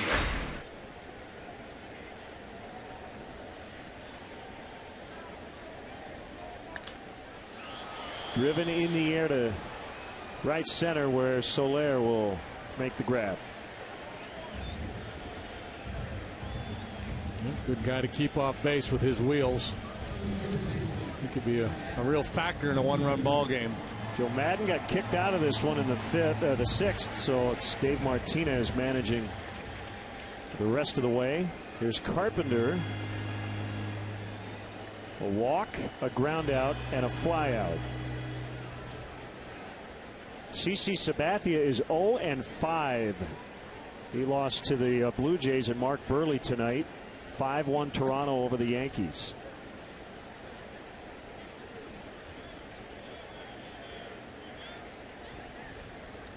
Diamondbacks swept a doubleheader in Denver. 13-7 and 5-1. Slicing fly. Coughlin kind of got turned around, but recovered in plenty of time.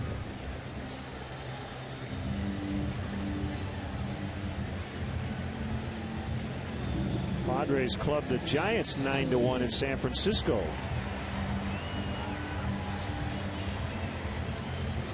That was after being shut out in the first 2 games of that series.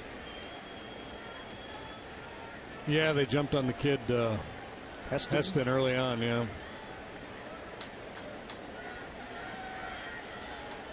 Well, Rangers just putting a beat down on the Astros here. 11-0 tonight. Astros had been red hot. Such is baseball. And that 3 in a row, right? The Rangers will sweep that series. Yep. 2-1 in the opener, 7-1 last night, 11-zip in the 8th tonight. Colby Lewis pitching shutout baseball for the Rangers. Well, it was two out, nobody on last inning when the Cardinals got started.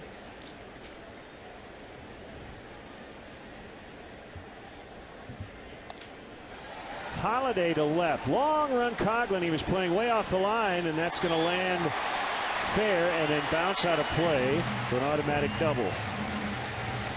And you think of Holiday as more as an alley-to-alley type hitter, so you bunch the alleys, give him the line. Doesn't pull the ball all that often. He just happened to get out in front of that breaking ball and hook it. And here they come again, looking to do some more damage with 2 outs. Backdoor breaking ball. He leans out.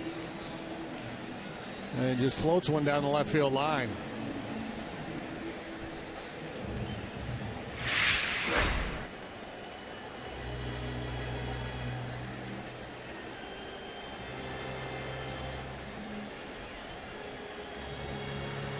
The batter is Reynolds. But before that happens, Chris Bosio will head out to the mound. Jacob deGrom over Ubaldo Jimenez in New York tonight. Mets 5, Orioles 1, the final. What's today, Wednesday? Today is Wednesday. So we should see deGrom on Monday? Yep.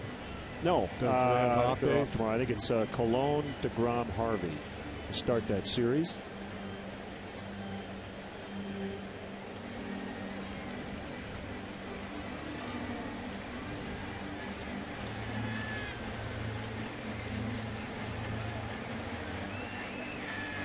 George Springer, the Astros, goes to the 7-day concussion DL. Yeah, he's going to have to be careful. He likes to run into walls. The pitch to Reynolds, fouled back over the screen. I think Davey Martinez asked Chris Bosio to go out and talk with Lester and Ross to make sure everybody's on the same page as to how they're going to go after Reynolds here.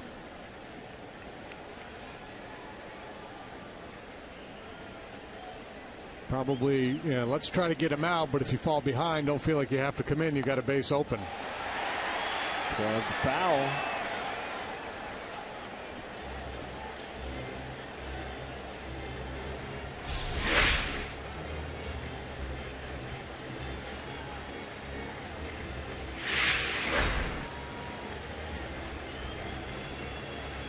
Hit it hard, but that's really about all you can do with that pitch. If you hit it at all, you're going to hit it foul.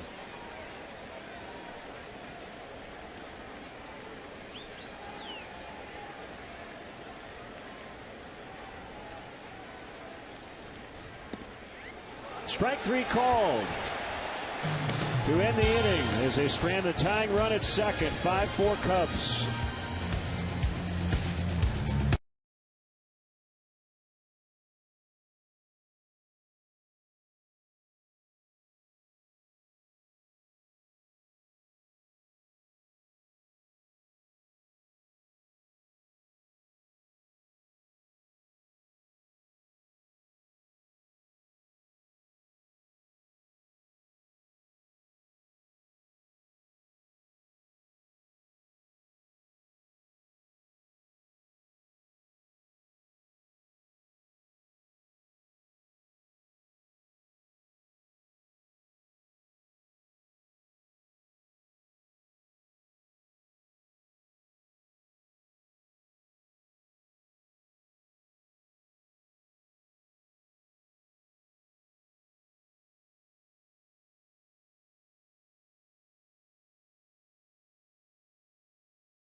but has a lead here into the 8th inning, 5-4.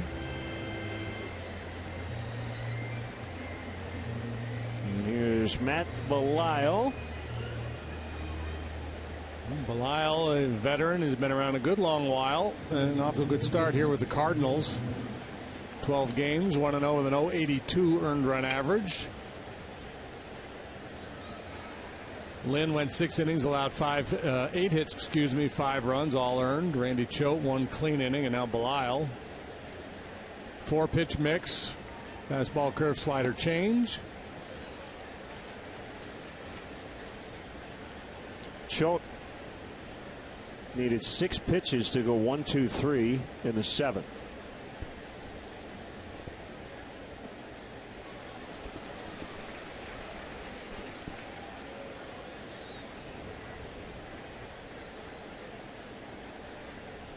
So it looks like Lester's done after 7 innings and 106 pitches, 73 of which were strikes. Bryant out into the gap. And not caught by Borges as he got a glove on it. Chris has a double as the Cubs try to add on here in the 8th. Second hit of the night for Bryant. He singled the first time up and drove in a run. Also scored, and this one almost died in the glove of Peter Borges out there in center field. This was a heck of a try.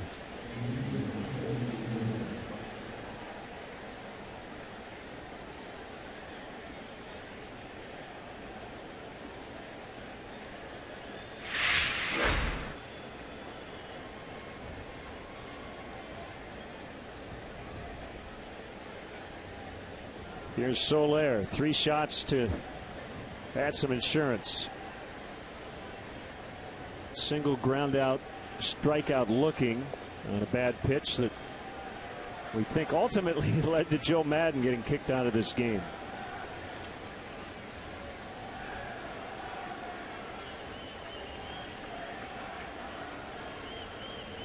Here it is. Breaking ball up. And a slider. Would not be in Matt Belisle's best interest to throw that again.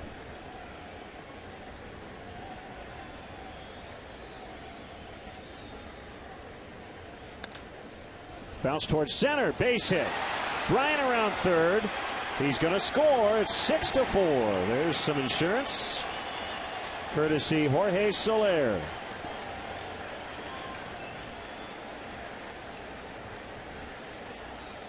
Yeah, he's so strong even when he doesn't make solid contact. You know, the ball has some pace on it.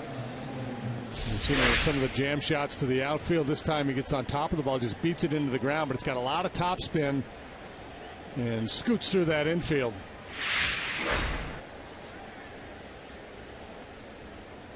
He Roger Federer'd it. He did. Into center. Only fair since Molina, Andre Agassi'd his into center earlier. Good point.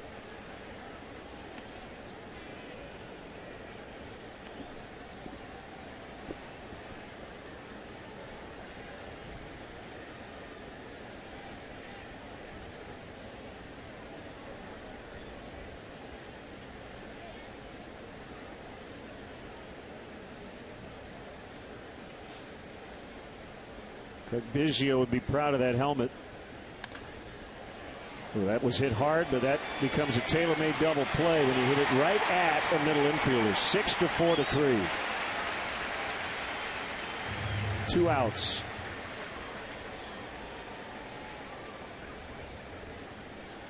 Well, good swing, sharply hit. Unfortunately for Castro, right at Peralta.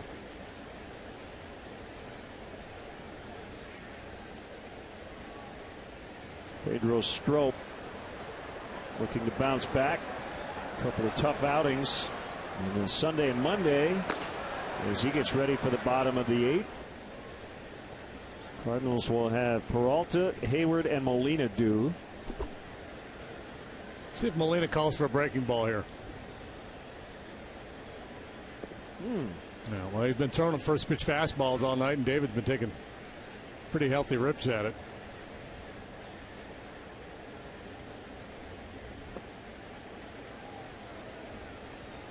First 2 pitches low.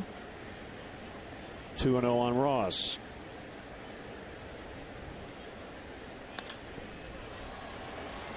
Towering shot out into right center. Hayward with the catch. RBI single. Jorge Soler. It's 6-4 Cubs late.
Game changer. John Lester continuing his good work over his last 3 starts. More like the John Lester the Cubs signed to a 6-year contract. Yeah, they needed him tonight after a couple of tough losses, and he really went out there and battled tonight. Efficient for the most part. He only had the 1-2-3 inning, but he was able to keep the pitch count down. Had to pitch around some traffic, a couple misplays behind him. A very solid evening. Struck out 6, walked 2, 4 runs, only 1 earned. 73 of his 106 pitches for strikes. Pedro Strop gets a swing and a miss on a 95-mile-an-hour fastball. Well, Strop looking to bounce back. Got off to a great start. Last couple times out he has struggled. So that ERA that was 0 for so long, now up around 4. Bounding ball charged by Castro. He's got time and he gets his man.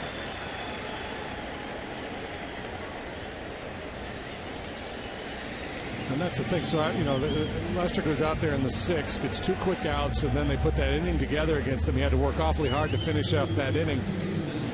Most of the other starters, well, Arrieta being the other exception, would probably have come out of the game at that point. But when it's the ace of the staff, you trust him, you give him the ball, say, go back out there and give us one more, shorten the workload that the bullpen has to do. And when he went out there and pitched a scoreless 7th. Hayward got hit by that pitch.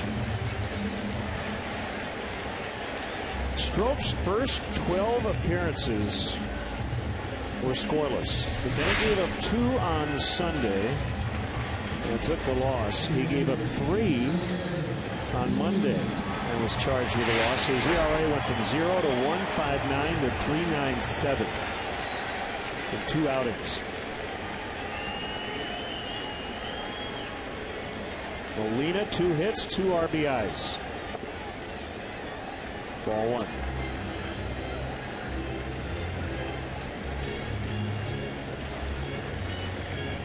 In fact, JD, he had allowed 2 hits in his first 12 outings. He's given up 5. And he wasn't walking anybody. 2. That gets past to catch a Ross, and Hayward now to second.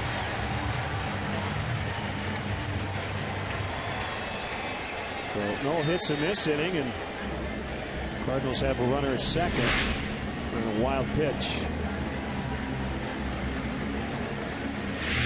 I thought he could glove that slider from Strop, just wasn't able to get there. Running the top of the 8th, looking awfully good right now.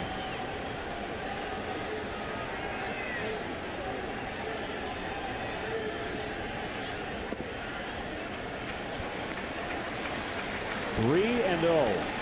Colton Wong, probably the hottest hitter on either team right now, is on deck. He would hit for Cosma. Nobody up in the Cubs bullpen. This is Strop's inning at the moment. He walked it. The Ross Cup had been up earlier in the ballgame, so it probably would not take him long to get hot.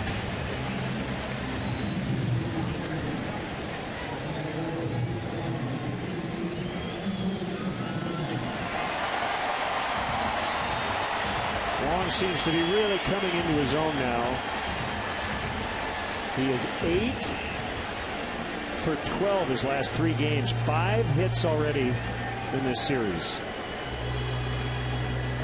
A walk-off home run against the Pirates in the finale of their series on Sunday in the 14th inning.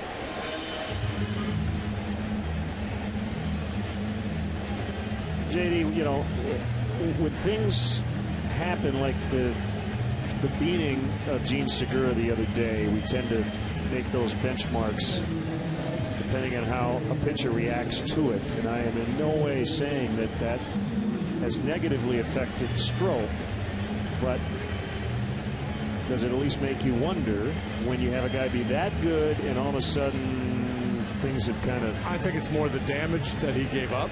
He's probably, you know, maybe shaking his confidence a little bit. I mean, that may have led to it a little bit in that particular outing, but if there's any hangover effect, I think it's just that he was rolling along so nicely and all of a sudden he's scuffled a little bit.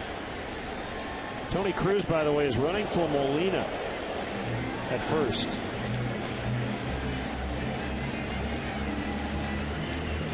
So still a catcher running at first, but Molina might be the slowest guy in the majors right now with his knee issues. 1-1.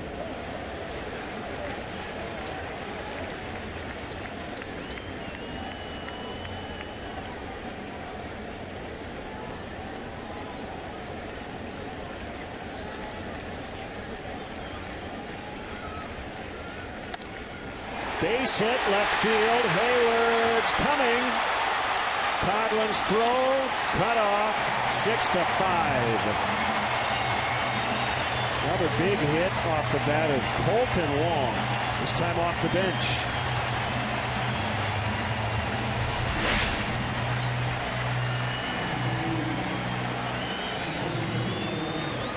A former first-round pick. The Cardinals expected him to be a very good offensive player, and he has become one. Now, 2 years ago, the Cardinals hit, what, 330 with runners in scoring position. It was one of the greatest years in the, quote, clutch that any team collectively has ever had. They came back to the pack last year, but one thread you notice in these spots is they're not afraid to take the ball the other way. A lot of line drive hitters. Yep. John Jay, pinch hitting, swing and a miss. Tying run now at second. That's Cruz. Ron Washington used to always say, if you try to be a hero, you're going to be a zero. Guys go up there swinging for the fences in critical situations. Yeah, every now and then you're going to run into one, but stay on the ball, hit it hard, hit it on a line. That's probably a smarter approach.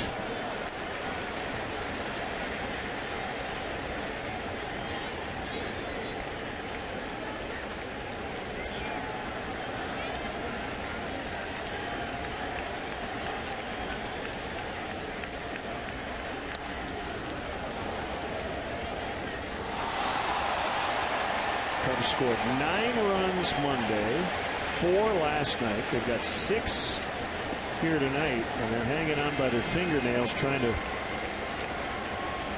win their first game of this series.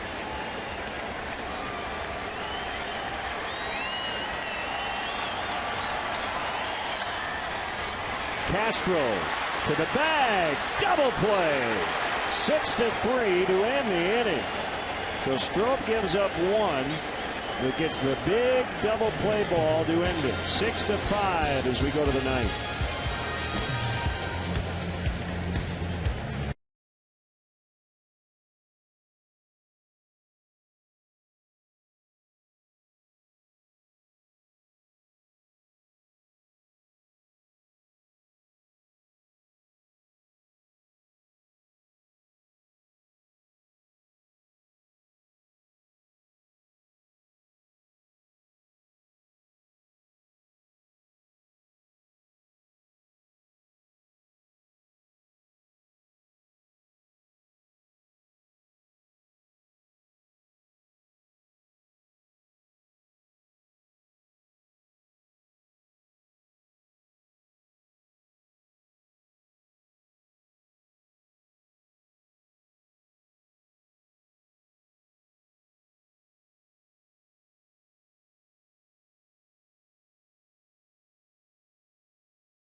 Leading another wild ball game here in St. Louis, 6-5. In front of 42,207.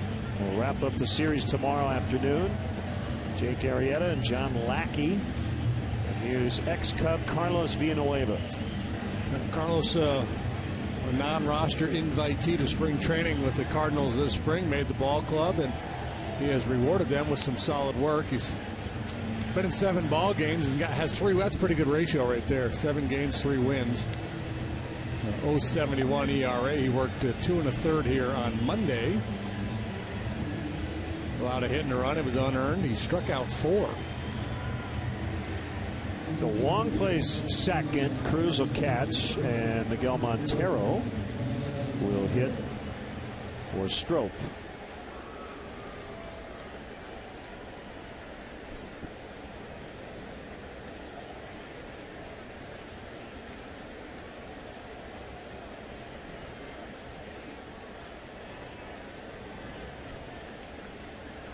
It'll be Hector Rondon.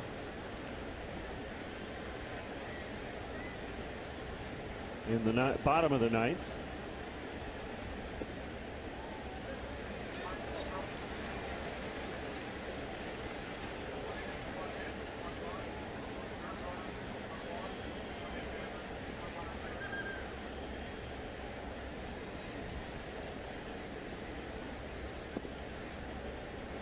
And it'll be Borges,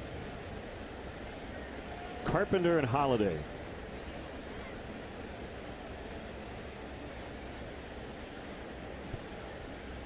Montero off to a good offensive start.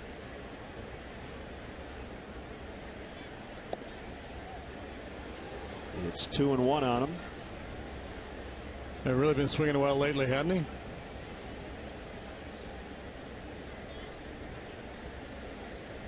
He's got a 6-game hitting streak going, 11 out of 23. That's a 478 clip.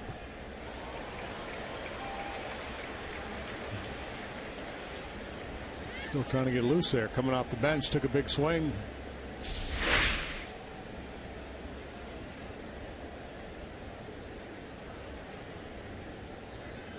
His back might be a little tight.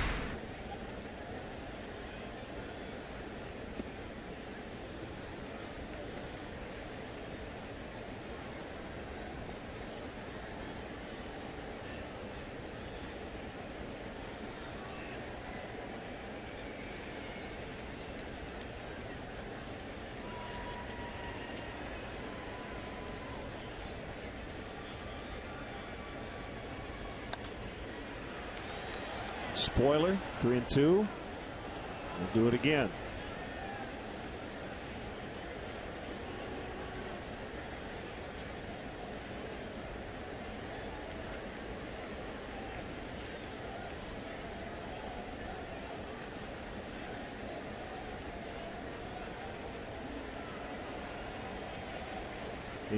it comes. It's low, and it's ball 4.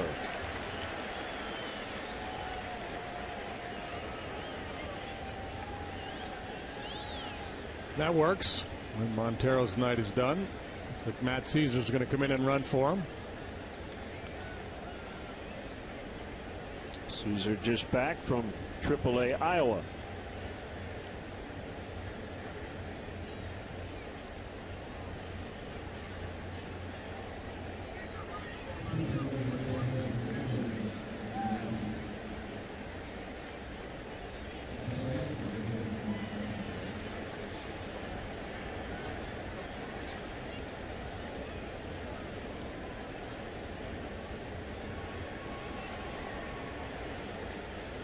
Reynolds holding him on, now be in the wave of checks.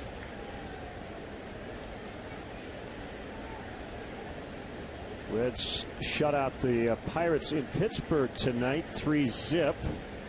Mike Leake, 8 shutout. He's got a 2.47 ERA. He beat Garrett Cole. Outlasted him by 3 innings.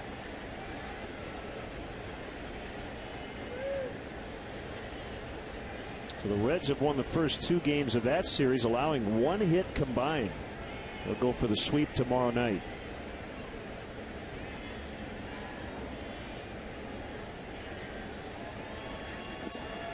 Yeah, well, Pirates just having a heck of a time scoring runs. Andrew McCutcheon's hitting a .188. Josh Harrison, 180.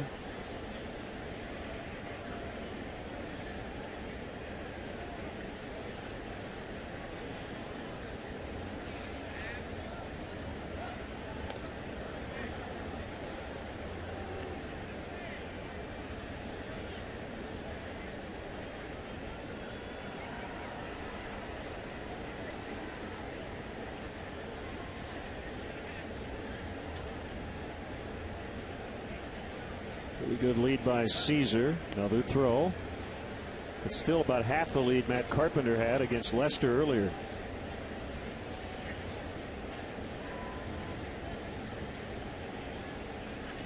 Oh, that was a big play in this game. In the bottom of the first inning, Peter Borges led off with a single, and David Ross threw him out trying to steal. And I think that really helped shut down the running game. Russell strikes out.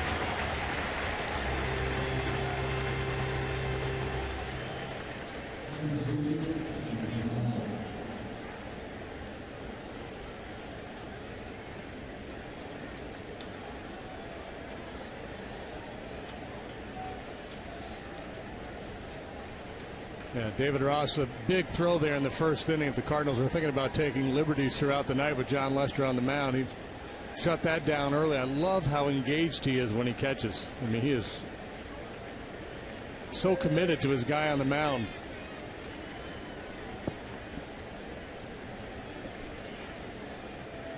Dexter Fowler. Ball 1.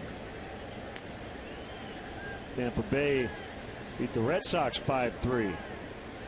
Alex Colomé over Justin Masterson. Evan Longoria hit 2 homers in that ball game.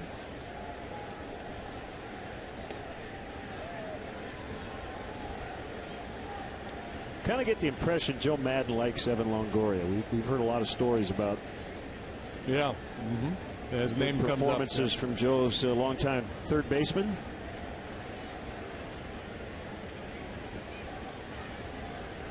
It's one of those teams we don't see a lot. No, and I think the other thing too is because Longoria came up at a very young age and was so talented, so there's a lot of comparisons to all the young kids that the Cubs have. So he's kind of seen guys go through the transition from talented youngster with high expectations, and then the development at the big league level. Normally when we do this kind of narrative, director Skip Ellison gives us a shot of Joe Madden, but they'd have to go find him in his office right now to do that. Just put a little headshot up in the corner.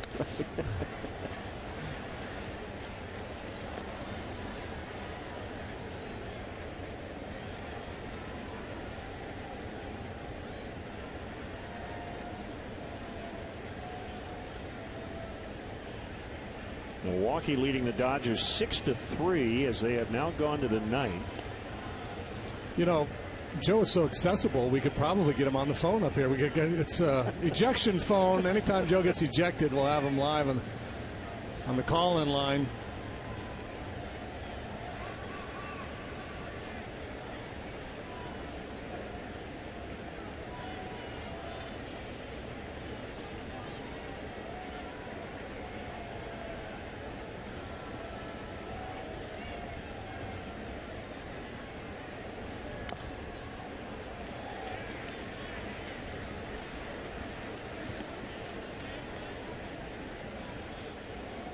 Carlos Villanueva, one of the craftier pitchers in Major League Baseball.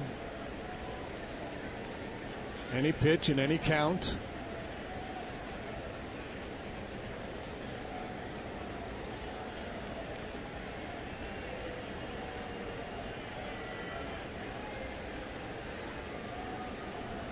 What about crafty lefties? He's definitely a crafty righty. Did not get the call on that pitch. Outside 3-2. He tried to paint, but it was off the plate.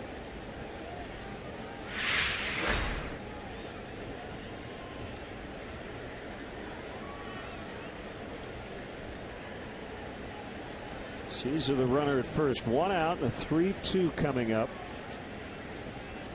to Fowler. There he goes. Fowler golfs it in the air. Caesar able to locate the ball and will be able to get back to first, no problem. 2 outs in the inning. And it'll bring up Coghlan. Jock Peterson has homered twice tonight for the Dodgers. His last 7 hits have been home runs. No way. Wow. He's got 9 on the season.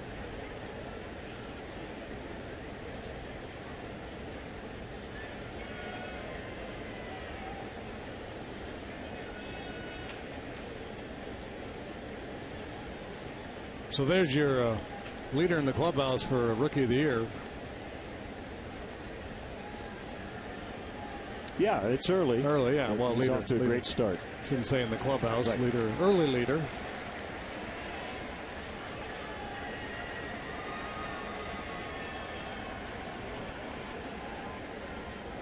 Wouldn't that be something if, you know, the Giants played all 162 by May 17th? You'd say, well, they're the leaders in the West in the clubhouse. They've got a 28-game lead. Go get them, boys. But the Dodgers have 5 months left. The Dodgers are losing, though, to the Brewers tonight. 1 strike on Coghlan. That Craig Counsell has turned that team around. This will do it. Holiday makes a catch. He will bat third in the bottom of the 9th against Hector Rondon.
of the game. Anthony Rizzo continuing his solid work. He has homered, and he has driven in 3. 2-run double as well in the 5th inning. You know what he's done tonight, JD? He's knocked in half, 50% of the Cubs runs. Yeah, well, that's why I said he's the man of the match. He just needs Hector Rondon to close out the Cardinals here in the bottom half of the 9th, and he can celebrate his outstanding performance here tonight. And Rondon's a pretty good bet to get it done. He's off to another nice start this year. 5 out of 6 in terms of save conversions. He's got a 1.64 ERA. He's striking him out at a rate of 1 per inning. He's only walked 1. So he's allowed 2 earned runs so far this year. That came in 1 outing back on April 18th against San Diego.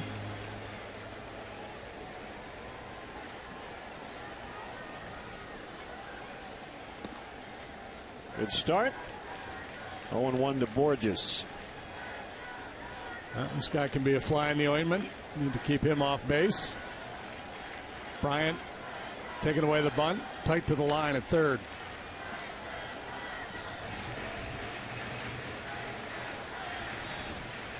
All of Rondon's appearances have been exactly 1 inning.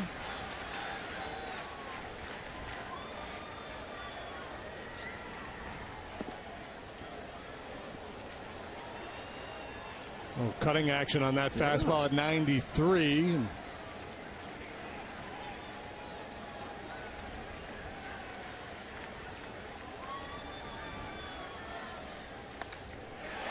And a base hit to left. Speaking of the fly in the ointment, Borges might be the fastest base runner. And he's on as a tying run with nobody out. That fastball drifted back over the plate a little bit. And just a quick short stroke, dropped the head on it. Here's Carpenter. Yeah, well, that's Carpenter, guy who handles the best pitchers. He's so quick.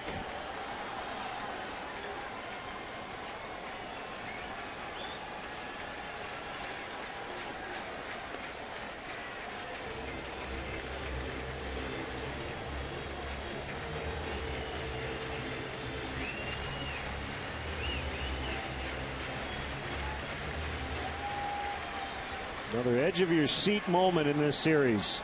The Cubs try to hang on here in game 3. The pitch to Carpenter misses high. Yeah, and that's the thing for Hector here. Can't get caught up in the moment. He still has to try to make quality pitches. Don't overthrow. That's when you make a mistake out over the plate.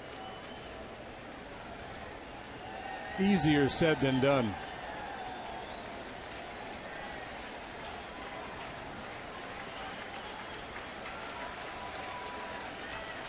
Borges takes off. Carpenter fouls. Looked like he got a good jump. Yeah, he had that base.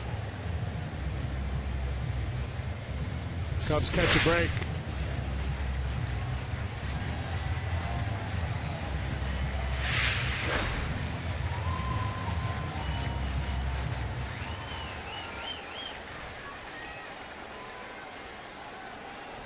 Rondon, 27 years old, 6'3", 180. Signed by the Indians back in 2004. As Borges is back in safely.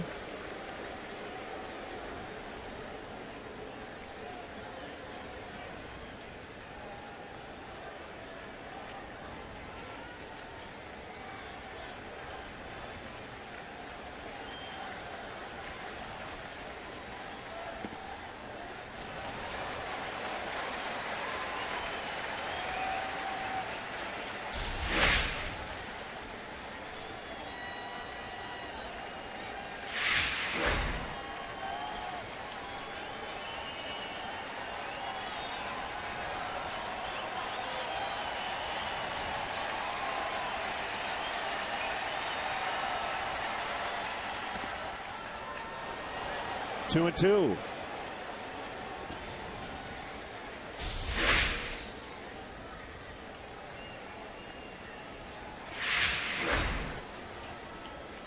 Well, Carpenter thought it was outside and looked like he was right.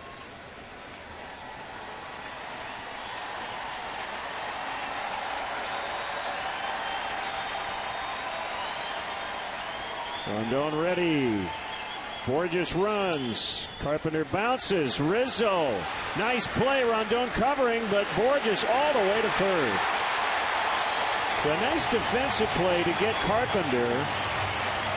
But Peter Borges just kept on running, and he's 90 feet away with only one out. We talk so much about going first to third on base hits. Here he goes first to third on a ground ball to first.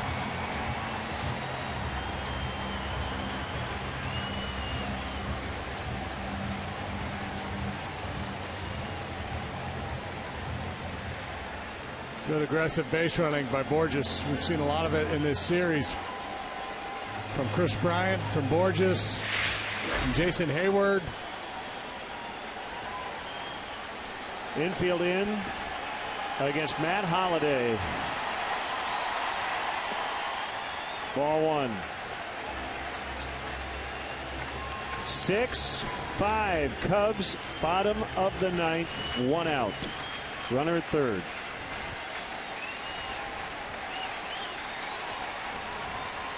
Rondon to the plate, inside. Yeah, I suspect they're going to pound him in hard, and then if he just doesn't swing at it, let him take his base.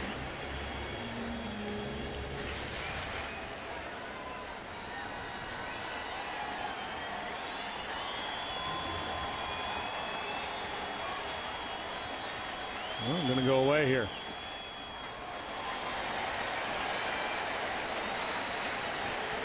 And David Ross looking towards the dugout to see if they just want to go ahead and put him on, and that's precisely what they're going to do. To face Mark Reynolds.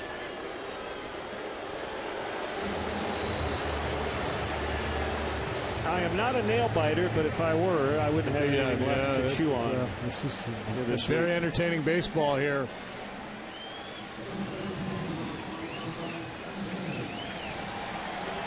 Here comes the pitching coach before Reynolds bats.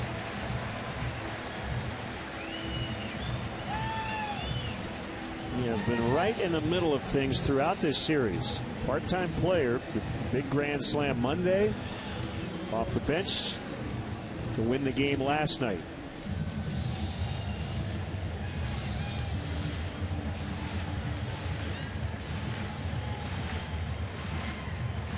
It was in the first inning of this series. The Cubs had scored 5. That plated 4 to the Cardinals. You talk about an omen. First inning Monday night. Kind of set the tone, didn't it? He continues to bring the lineup card out to home plate. He has done it for every game during this winning streak, which is at 8. Maybe Wellington Castillo will be the Cubs' good luck charm tonight. We'll see. See if he can be the cooler.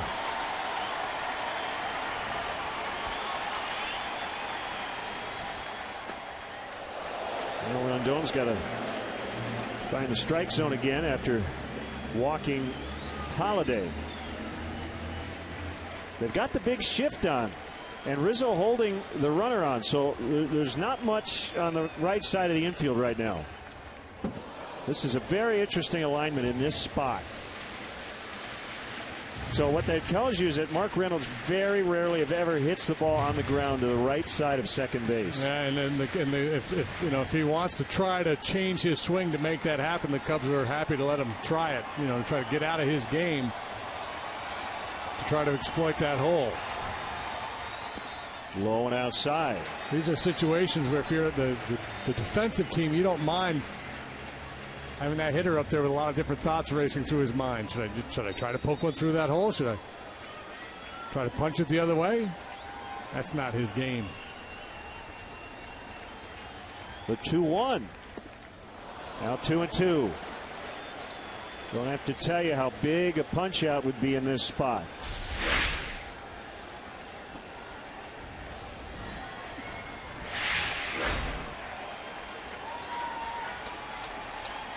And frankly, at the start of the at-bat, it's probably the most likely outcome, right?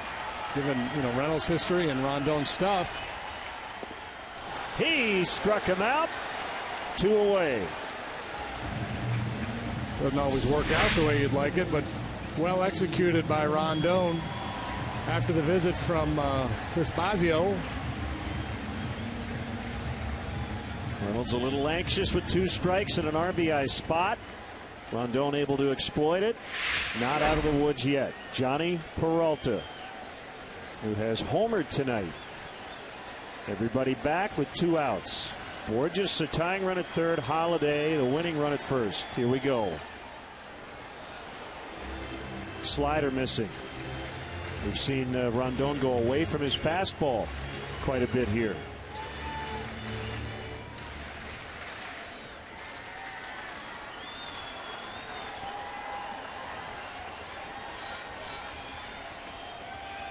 The 1-0 pitch on the ground. Castro, little bobble, throw to second. Cubs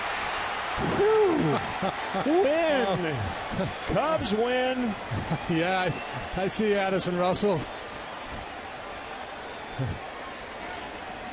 They finally finished off Jason.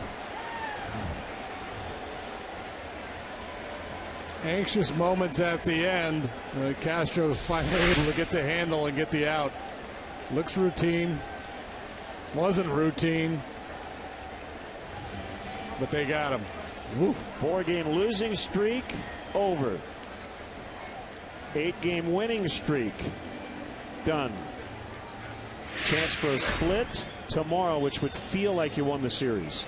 Well, yeah, I mean, it's just a big deep breath.